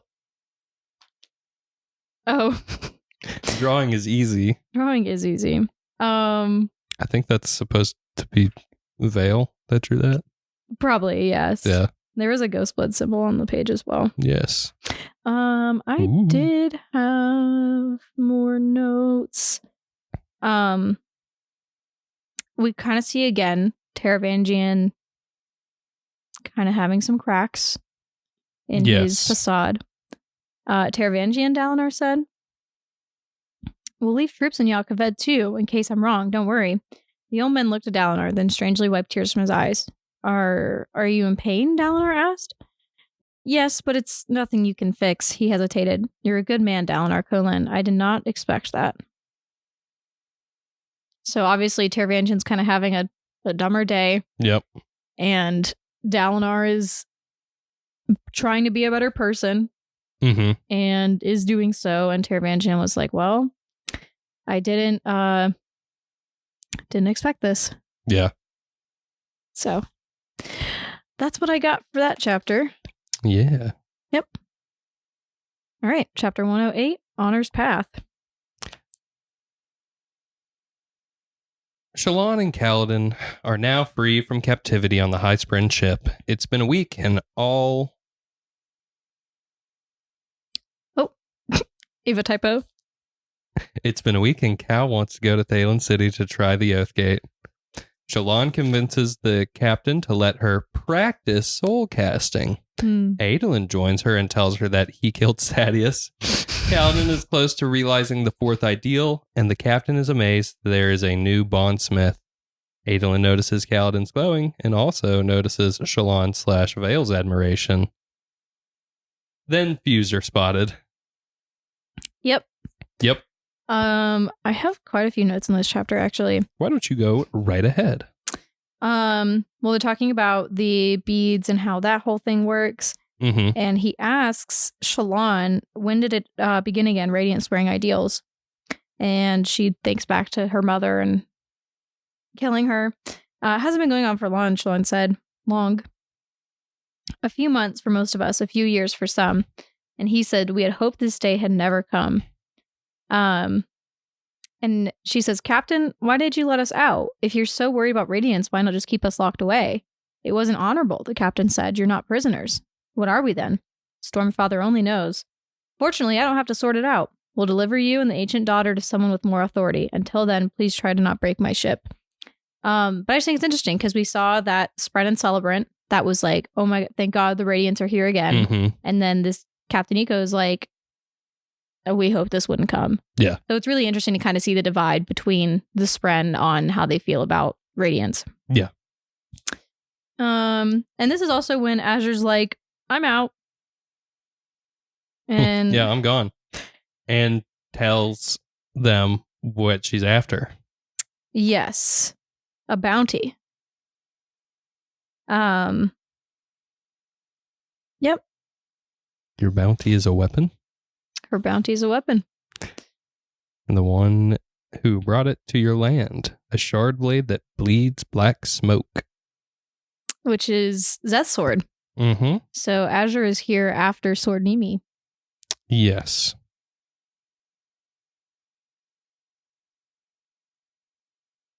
Oh, I don't know. I don't know. Which kind of like does explain some things, because we've never seen a sword like Sword Nimi. We've also never seen a sword like Azure's sword. Right. So Yeah. it makes sense. Yeah. Yeah. There is a moment. Let's see. Shallan's having a hard time with soul casting. She's focusing all her attention on light weaving, so she's been struggling on soul casting because she'd failed initially. She was afraid. Shallan, Adolin asked, coming over to her, "Are you all right?" She just shook herself. How long had she been sitting there? "I'm fine," she said, just remembering. "Good things are bad." "All memories are bad," she said immediately, then looked away, blushing. He settled down next to her. Storms. His overt concern was annoying. She didn't want him worrying about her. "Shallan," he asked. "Shallan will be fine," she said. "I'll bring her back in a moment. I just have to recover her." Adolin glanced at the fluttering pages with different versions of her. He reached out and hugged her, saying nothing, which turned out to be the right thing to say. She closed her eyes and tried to pull herself together. "Which one do you like most?" she finally asked. "Vale is the one who wears the white outfit, but I'm having trouble with her right now. She peeks out sometimes when I don't want, but then won't come near when I need her. Radiant's the one who practices with the sword. I made her prettier than the others, and you can talk to her about dueling, but some of the time I'll have to be someone who can light weave. I'm trying to think of who she should be." Ash's eyes, Shallan. "Shallan's broken, so I think I'm trying to hide her, like a cracked vase, where you turn the nice side toward the room, hiding the flaw. I'm not doing it on purpose, but it's happening, and I don't know how to stop it." And I just, and that's when Adolin like hugs her and is like, "Shallan, I killed Sadeas." But I just like, we really see, I've talked about it prior, how badly Shallan is slipping. Yeah. And we really see it here, where she even says like, "I'm trying to hide Shallan because she's broken." It's like, girl, that's you. That's you. And she even says like, "Oh, he didn't say which one he liked most." And it's like, girl, he likes you. Yep. He likes you because you're you. Mm-hmm. We also see, let's see what else is going on over here. Whenever Kaladin, and we actually see kind of the oaths with the Windrunners: the life before death, strength before weakness, journey before destination. Second ideal was, "I'll protect those who cannot protect themselves." And third ideal, "I will protect those even those I hate, so long as it's right." But as he's thinking about this, something crystallized in the air beside him, a line of light like a pinprick in the air that trailed a long, soft luminescence. And they see that there's windspren that don't exist in the cognitive realm. Yeah, they only exist in the physical. Yeah. So for them to like appear, come to Kaladin, in the cognitive realm, it's kind of crazy. It is. And I had this marked as well. During this, Syl is talking to Kaladin, and she's like, "What are you doing?" Yeah. And he's like, "Well, I don't know. I'm trying to figure out the words." And she's like, "Well, you're close." Yeah. Because these windspren are like appearing, which is crazy. Yeah. They talk about the bondsmith. Yeah, I really don't. That's what I got. Yeah. Adolin notices Shallan's change. So Adolin's like looking at Shallan, and they're both watching Kaladin do this. And he's literally just like, how can I compete with something like that? But he notices the change, and I find it, like how he notices it is like very slight. It was in her bearing, the way she stopped resting lightly on one foot and stood solidly on 2 feet, the way her posture shifted, and the way that she seemed to melt upon seeing Kaladin, lips rising to a grin, blushing. She adopted a fond, even eager expression. And that's gotta hurt, right? Yeah. Because like we know it's not Shallan that's like into Kaladin, it's Vale. But like, I mean, it's a really good depiction of DID where you see Shallan genuinely, it is physically different. Yeah. For her to, like her actual, the way that she physically moves and is different. That's like a thing with DID is that like it's so unlike who you really are. Right. But also just for Adolin to be like, oh, she's obviously into Kaladin. Mm-hmm. Like, I can tell. She's like blushing and grinning. But he doesn't know that it's Vale. Mm-hmm. He thinks that's just Shallan. And Yeah. he's like, how can I compete with that? The dude can fly. If I had to compete with somebody who could fly, I don't think I'd be. It'd be rough. It'd be rough. Yeah. All right. All right. Chapter 109, Neshua Kadal. Dalinar takes Venli into a vision. She thinks Odium has brought her, but realizes it's Dalinar. The two bicker. Odium arrives and wrecks the place up. Venli is amazed that Dalinar is able to withstand and is kicked from the vision. Odium then speaks to Dalinar and tells him that he is going to destroy the world. The Stormfather weeps. Yeah. I do like when he's talking to Venli and he says, what is Alethkar to you?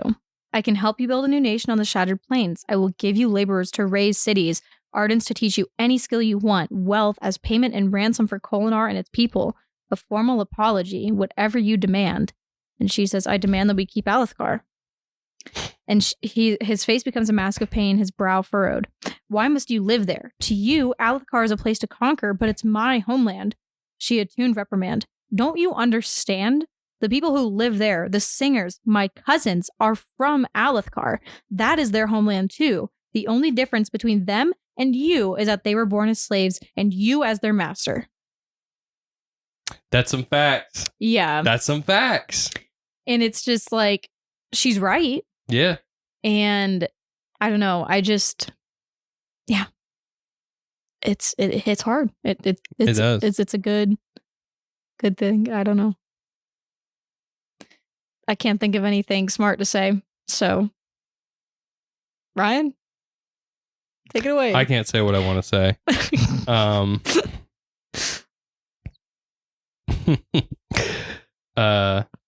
I don't have anything to say, actually. Whitney, except the Stormfather was crying. Yeah.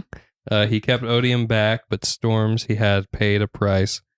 Most powerful Spren on Roshar, embodiment of the tempest that shaped all life, was crying like a child, whispering that Odium was too strong. Yeah. It's rough out here. It's rough out here. Chapter 110. A million stars. The fused aim towards the ship. Before escaping under the beads, Azure tells them that she's searching for Zahel. After escaping onto the beach, they fly towards Thaylen City. How they escape is so cool. Yeah. Making a dome under the beads and everything. Yeah. That's really rad. No, it's super cool.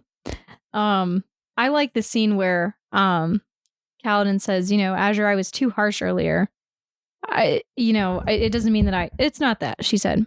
I simply have a different thread to chase, and besides, I left my men to fight these monsters in Kholinar.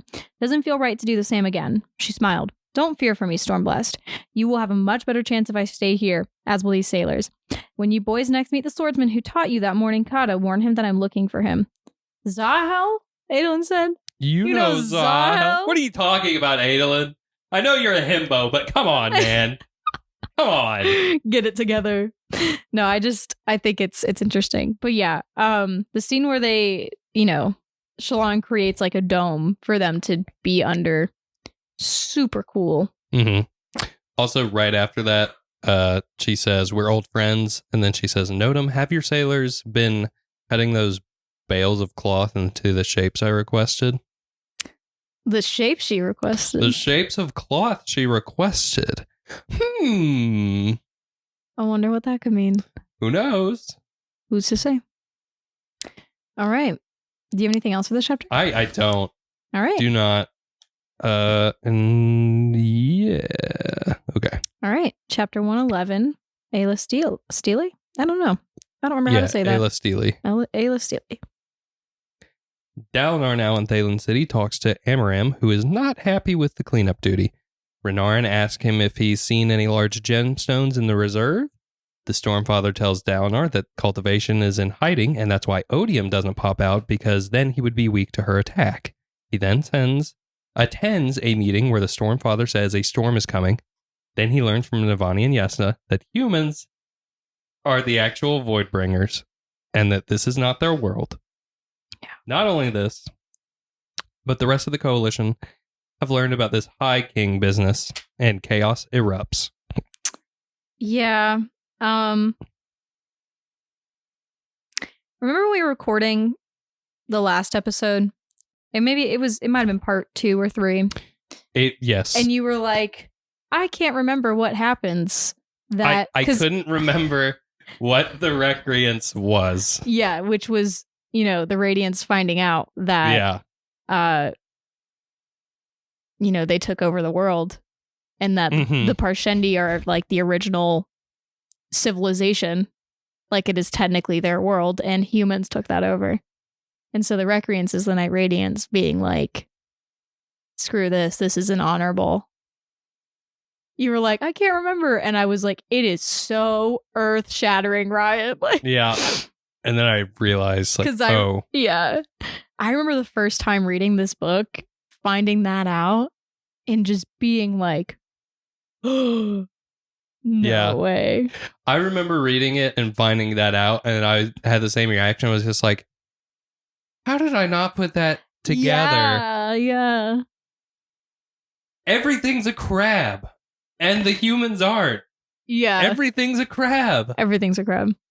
And like earlier in Shadesmar, Kaladin's like, oh, I hear these rhythms. I feel these rhythms. Everything has that music, has rhythm, has a pattern to it. And that's everything that like the Parshendis, their language is based on. Yeah. So of course the rest of the world, like that's the world they've lived in. They're used to these rhythms and patterns, and It's cuckoo bananas. Before we talk more about that, I want to point out this right here. It says, let's see, it's Dalinar. He's splashed water onto his face and he's getting ready. He's talking to the Stormfather, and he said, I do not feel like men. I do not sicken like men. I am the Stormfather, rumbled. I could have been destroyed, though, splintered into 1,000 pieces. I live only because the enemy fears exposing himself to a strike from cultivation. So she still lives then, the third god. Yes, you've met her. I have. You do not remember, but normally she hides. Cowardice. Perhaps wisdom, Dalinar said. The Night Watcher is not her. Yeah. Yes, you've said the Night Watcher is like you. And there are others, though, Spren like you, or the Night Watcher, Spren that are shadows of gods. There is a third sibling. They are not with us. Yeah. In hiding? No. Slumbering. And he asked her, tell me more. Yeah. No. So, Stormfather, a shadow of honor. The cultivation. The Night Watcher is like a shadow of cultivation, and now there's a third sibling. Yeah, the third sibling, but it's not odium. No. Yeah. So, don't know what that's about. Nope. So yeah.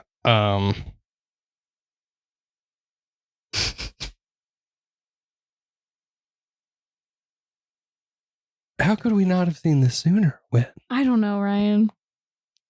Because that's what makes it a good story, Ryan, is because we didn't see it coming. It's true. That's what makes it good. Everything's a crab. And humans aren't crabs. They also have no music. Right. Have no music, except every now and then. Yeah. I think it was like Eshonai or Venli mentions at one point, she's like, he almost said that. No, it was Relaine talking to somebody in Bridge 4 and said, he almost said that in the rhythm. The rhythm, yeah. Yeah. Just real neat stuff. Yeah. And I like that like we didn't see it coming, like that was completely out of left field. Yep, it was. Yep. All right. Chapter 112 for the living. Kaladin flashback. Kaladin remembered a woman's kiss is the first line of that chapter. I'm sorry. Go ahead. I looked down and I was like, oh, you got your own? Go right ahead. Yeah, no, I just looked down and I read that. Okay. Continue, Ryan. Sorry. Kaladin remembers an old flame, Tara, where she tells him that she's leaving and that he needs to be there for the living. In the present, Kaladin remembers this moment and motivates him to get to Dalinar. The group looks over to the city at Thaylen City and sees thousands of souls, an enemy spren, and the giant Oathgate spren. Yeah. Yeah, no notes. No notes. No notes, you say? I don't have any, so please go ahead if you do. Yeah, so we've heard about Tara before. Mm-hmm.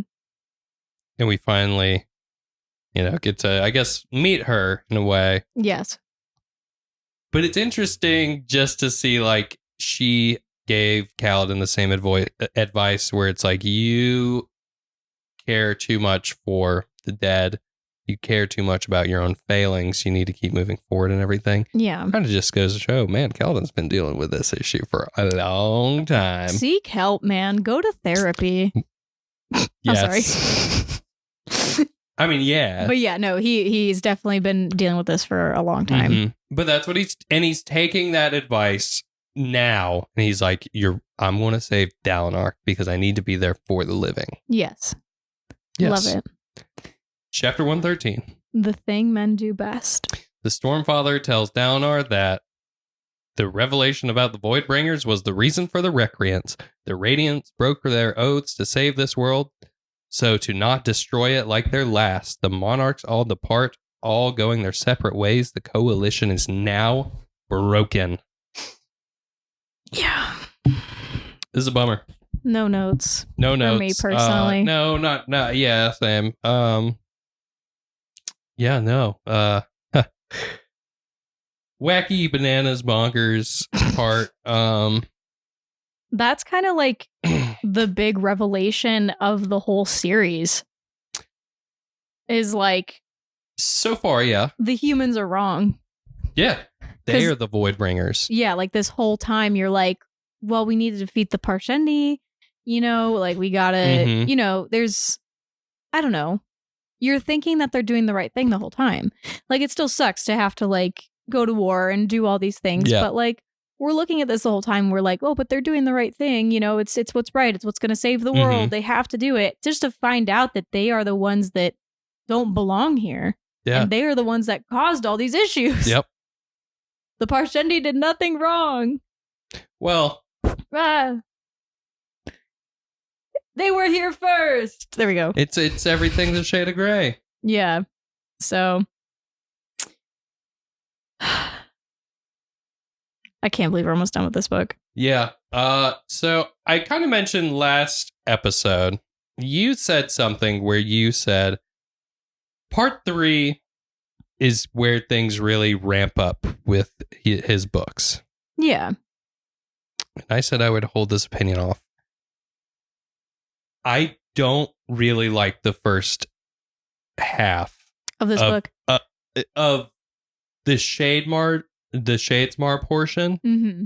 I think until they get to what's the city called? Celebrant, yeah. I'm kind of bored. I understand because actually I don't think I can say that because it's in the next book. I generally have issues with the Shadesmar scenes. They are my least favorite throughout the books, which sucks because I want to like it more. I really do. Yeah. Because I do like the setting. I think it's cool, but just traditionally, like they just don't really work for me. Yeah. Which is okay. I still enjoy them regardless, obviously, or else I wouldn't have read these books 3 times. But I did actually, like right before we started recording today, I watched. This guy did a review of Oathbringer on TikTok. I can't remember his name, so I'm really sorry. But I watched his review of it and I was like, oh, well, we're doing a podcast on that. I'll sit and watch this real quick. And he was saying, I think this might be his first time reading through Stormlight. Okay. He was saying like this book is the worst paced in his opinion. Because he was like, the first 1,000 pages, not a lot happens. But then you get to that Sanderlanche moment and everything, that's what turns it into that 5-star read. Mm-hmm. But he was like, the pacing in this book is so bad. Out of all the books so far, I think I would agree, because we talked about with part 1, mm-hmm. where Shallan scares off an unmade and everything. Yeah. That's banger. That's all gas. Like you're in there immediately, because that's what we talked about. Like with the ending of Words of Radiance, like starting this book, you are just back mm-hmm. in it. Mm-hmm. But then like you kind of lose that in 2 and 3, and then part of 4, and then you get the end of 4, and you're like, okay, here's the Sanderlanche. Now we're going. I disagree. I think I really enjoy part 3. I love the whole Kholinar like saga in this book. Oh, I do think too. Part 2 is where it slows down. Part 2 is like still good. It slows down. It focuses a lot more on like the political side of stuff, getting mm-hmm. the coalition together and everything. And part 3 is like, you know, more of that, but this group in particular is now in Kholinar. It's like now we're in like a city. Mm-hmm. We're, you know, having to be little like secretive and like trying to take down like the queen that's gone crazy and everything. It's really cool stuff. Then you get to this part, they're in Shadesmar and everything just kind of stops. Yeah, I agree. This is still my favorite book though. We'll talk about that more at the next episode. We'll talk about that more for the next episode. Yeah. So I don't think we're going to yap for too long. Yeah, just because we have to backlog today. So, mm-hmm. and there is a presidential candidate in town, and Ryan has to drive pretty far, so I don't want him to get stuck in traffic. Yeah. Yes, there is. And there's, I've already seen like traffic is already kind of pretty heavy, like on the way here. No. It's not like bad. It's still like in the middle of the day and everything, but yeah. Godspeed. Yeah. Well, anyways, if this is where you are leaving off with us today, thank you so much. And thank you to everyone that has left us ratings on Spotify and other podcast platforms. We really, really appreciate it. It is a really huge help. And thank you to everyone that's come over to the YouTube channel and subscribed over there. We hit 50 subscribers, which is like really cool and exciting. There's 50 listeners. 50 whole listeners. Actually, there's a lot more of you than that, but we appreciate every single one of you, genuinely from the bottom of our hearts. But yeah, thanks for being here, and we will see all of you guys next week for part 5 of Oathbringer. Yes. Yeah. Okay. Bye-bye. And now we yap. And Whitney, first thing I want to talk to you about is Dungeon Crawler Carl. Yeah. Ladies and gentlemen, and all of those in between, I've started Dungeon Crawler Carl. I don't know anything about those books, but there's a guy that I'm mutuals with on TikTok. Mm-hmm. His name is Nico. He's awesome. I can't remember his app, but he also lives in Atlanta. And so the Nico I know? No. Oh, it's not that Nico. No. Different guy named Nico. But he lives in Atlanta, and he read that book, and his review was like, this is a 5-star read. Like, I loved everything about this. Easily a 5-star read. Oh, I'm so excited. Book. It's on Kindle Unlimited, so I have it downloaded on my Kindle, but I got a lot I'm trying to get through right now. I have them all on Audible. Which means I will be listening to them on Audible. Yes. Because I'm logged into Ryan's Audible account. It is a lit RPG. It's lit. Sorry. Yep. I don't know why I said that. That was like I'm glad you said that, because it is lit, my fellow kids. My fellow youths. Yeah. About a guy named Carl with his cat, Princess Donut. Aww. Aliens come down. Just kind of wipe everything out. Okay. And then a dungeon opens up. Okay. And Carl and Princess Donut go down into the dungeon. This is just like Dungeon Meshy. I'm just kidding. And they realize, they're on this is a game. Oh, okay. And this is also a show. Oh. Watched by trillions of people in the universe. Wow. It's like Futurama. Yes. Dungeon Crawler World is what it's called. Okay. And they gain experience, and they have an inventory system, and there's magic items and everything. And you actually have to like equip things, and it's very like, it's funny. Yeah. Like, I don't know how well it will hold up in the long run, just because they do make reference to things Okay. like nowadays, but that's it's fun fine now. Yeah, it's funny now. But I think it will hold up for quite a while. I definitely highly recommend it. I'm on book 5 after a week. Wow. How long are they, like, audiobook wise? Like, how many hours? The first one is like, I don't want to lie. Well, you can just look. Yeah. I'm curious to, I don't know. It sounds really cool in theory. Mhm. And obviously it is done well. Otherwise I wouldn't see so many good reviews about it. But it's just so interesting because the way you describe it, just like as an actual RPG, I just can't in my brain think about how that would play out and have it be good in a book. But obviously it works. Yes. And so that makes me excited because like I loved Ready Player One when it came out. Like I read that book when it came out. I was in like high school, I think. Yeah. And I remember being like, oh, video games, that's so cool. Mm-hmm. And or I guess I read it before the movie came out, I think is how that happened. But I had some issues with that book because it kind of tried to do that in places, and I just don't think it was done well. So the fact that this is done well. Yeah, so I'm very excited to read this now. Yeah. Okay, so how long is it? The first book is like 13 and a half hours. That's not bad. No, the second book is 11 and a half. Okay. But they're getting longer as it's going on and everything. And it's just been a delight. I will say, don't go into it thinking this is going to be the best written thing. The prose are going to be phenomenal. Yeah. Everything is so eloquent. It sounds like I'm just going in for fun. Yes. But the narrative is also good as well. Mm-hmm. You are there for just a wacky, wild time, and like the action is very well, like it is written very well. Like in those actions, I would say honestly, I think I like Matt Dinniman's depiction of action more than a lot of other authors. That's the author who wrote this? Yeah. Okay. But I just really enjoy it, and you really. There are emotional moments, of course, like with everything. Everything can't all be like action and goofy jokes and whatnot. Mm-hmm. You learn more. The more you learn about Carl and like his past and everything, the more you're just like, this guy was messed up. Dang. Yeah. Well, I'm excited to read it now. Yes. I have a lot I'm trying to get through right now. I did it to myself. A TV series is also on the way. Oh, for Dungeon Crawler Carl? Yes. That's cool.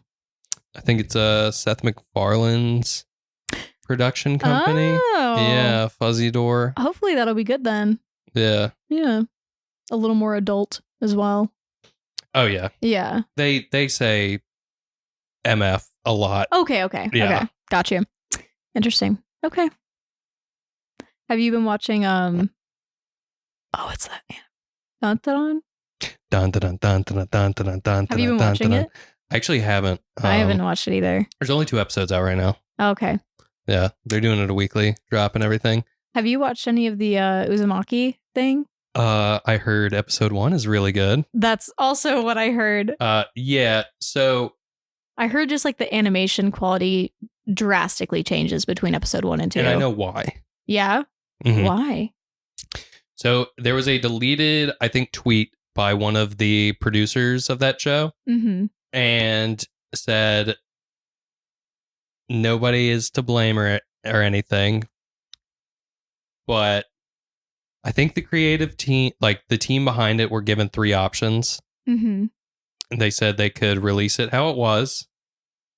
They could either do that, or it never comes out or some other third option, everything. Yeah. They decided to just release it how it was and everything. Basically, it came down to money. They didn't get enough money or time. Dang. I just feel so like I really hate it. As someone who is like a genuinely like very big Junji Ito fan, I hate that I don't know what type of media that is. Like a watchable media has never been like, because they have the anime on Netflix and now they have this Uzumaki on Max. And in both cases, I just feel like it hasn't done Junji Ito any justice. Not even episode 1? I haven't watched the first episode. Oh, okay. I heard episode 1 is good. Yeah, but I heard that it was such, I don't know. I'm going to watch it at some point. But like we almost watched it last night, but then Jack and I both were like, it might be a little heavy right now. Yeah. And we just like, we were going to watch regular shows. So we were like, oh, maybe not. And then we decided to watch Courage the Cowardly Dog. So we were still on Halloween theme. Yeah. But yeah, I don't know. I just feel like, because we watched the Netflix anime when it came out and it just was not good. And then now I'm so concerned about Uzumaki because I love that book. Yeah. You can watch Dandadan instead. Apparently Dandadan is pretty good. Okay. I keep seeing Dandadan cosplays on my TikTok. Good. Yeah. Do you see the hot granny? No. I've seen a schoolgirl, and three guys with big heads. Oh. That's all I've seen. I don't know. I haven't seen or read anything about this anime. Okay. I just keep getting cosplays because I like cosplay content, obviously.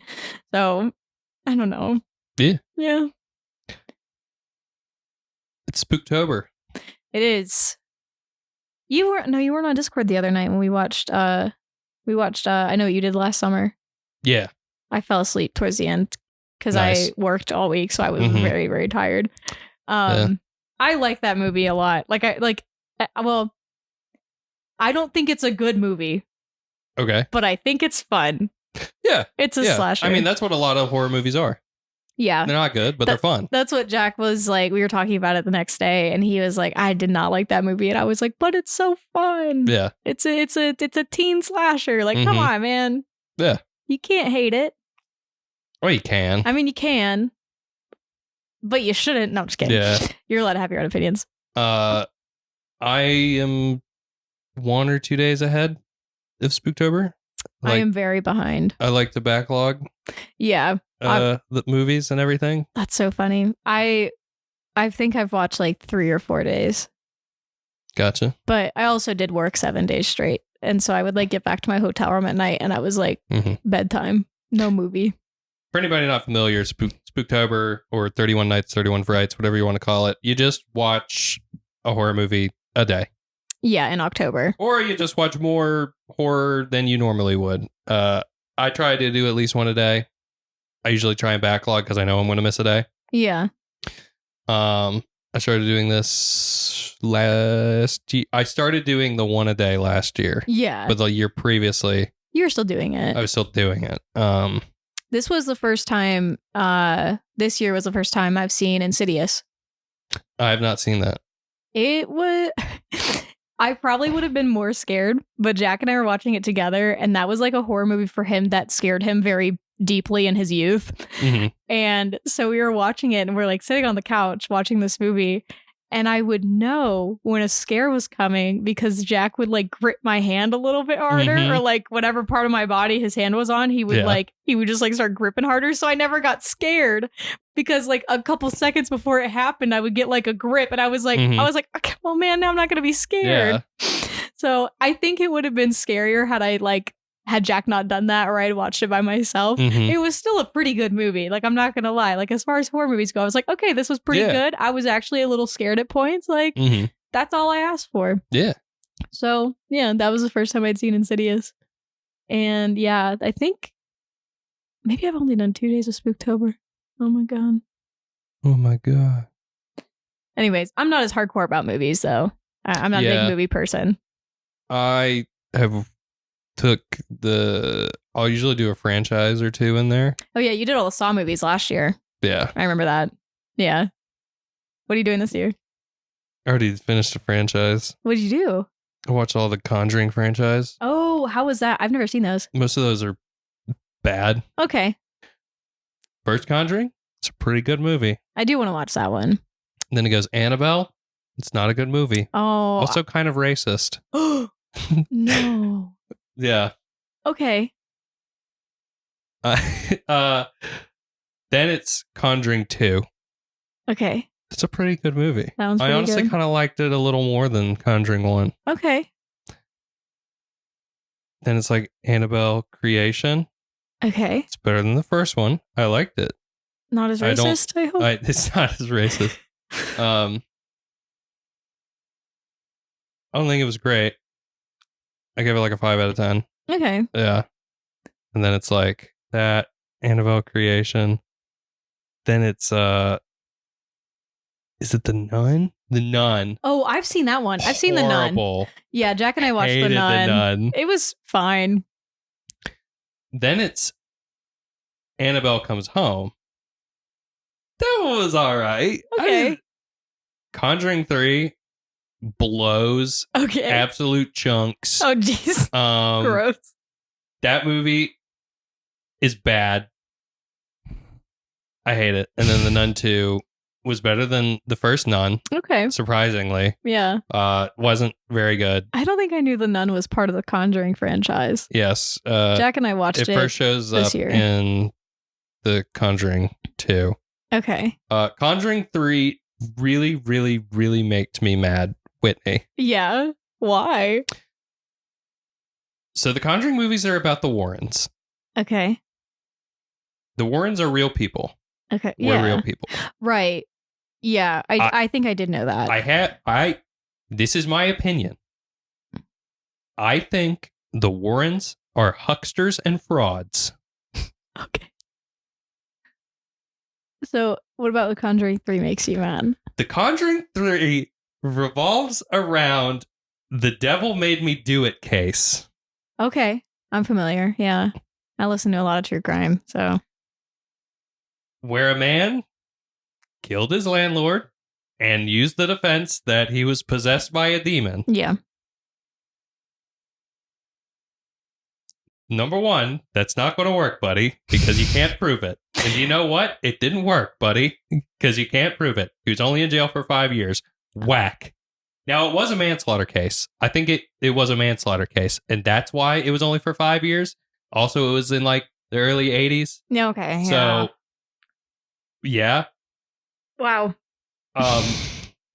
The way they portray the Warrens. Now, mind you, I have a bias towards the actual real people. How they are portrayed in this movie, though, it really got on my nerves because they were just like, we have to prove demon possession is real and everything. Mm-hmm. And I was like, okay, in this universe, in this movie universe, that would be totally fine. I think that would be totally fine if it wasn't about real people, based off of real people, the Warrens and everything. And I just don't like how they were portrayed in particular with this.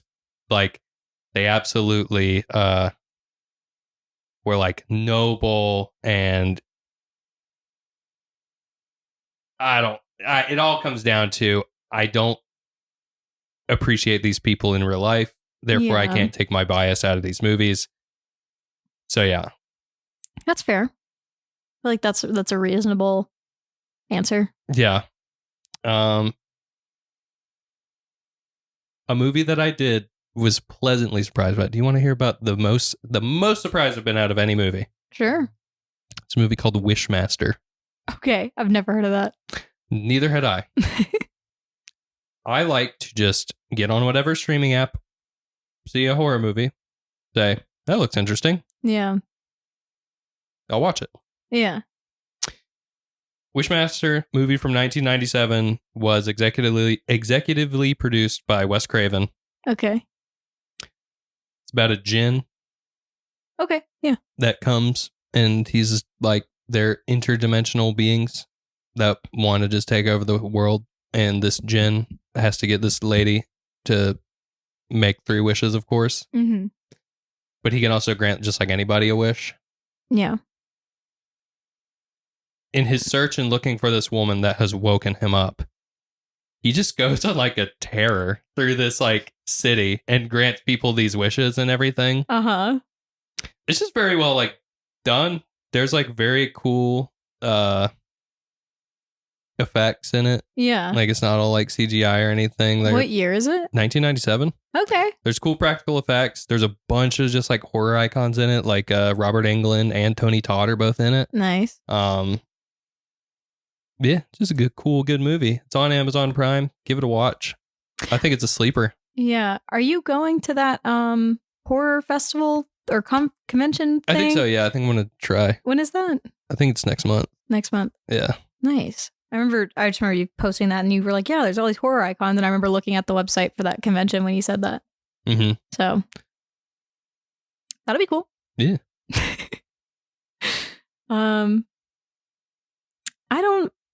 I don't, do you want to Let's stop? call it. Yeah, we can stop here. We have a whole other episode to record. So yeah. So we're going to cut it early today, folks. Mm-hmm. But thank you, like I said earlier, for listening. For everyone that's come over from TikTok, appreciate you.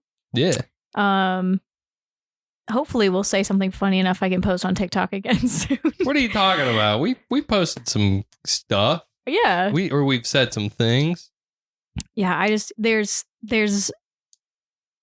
an algorithm. Oh, there's an algorithm. And you gotta just nail it. Algorithm.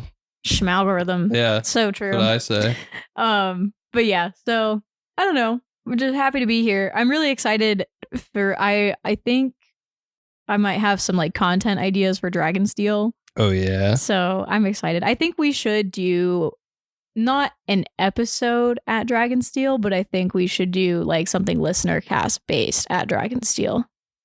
Maybe just do another vlog or something. I don't know, but yeah. I'm excited. It's so close. It is. So close. Oh my God. Okay. Well, anyways, as always, all the good stuff. Like, share, comment, subscribe, give us a rating. We love you. Please. We love you. Yes. Yes. But yeah, we will see you guys next week for part 5 of Oathbringer. Bye bye. Bye bye.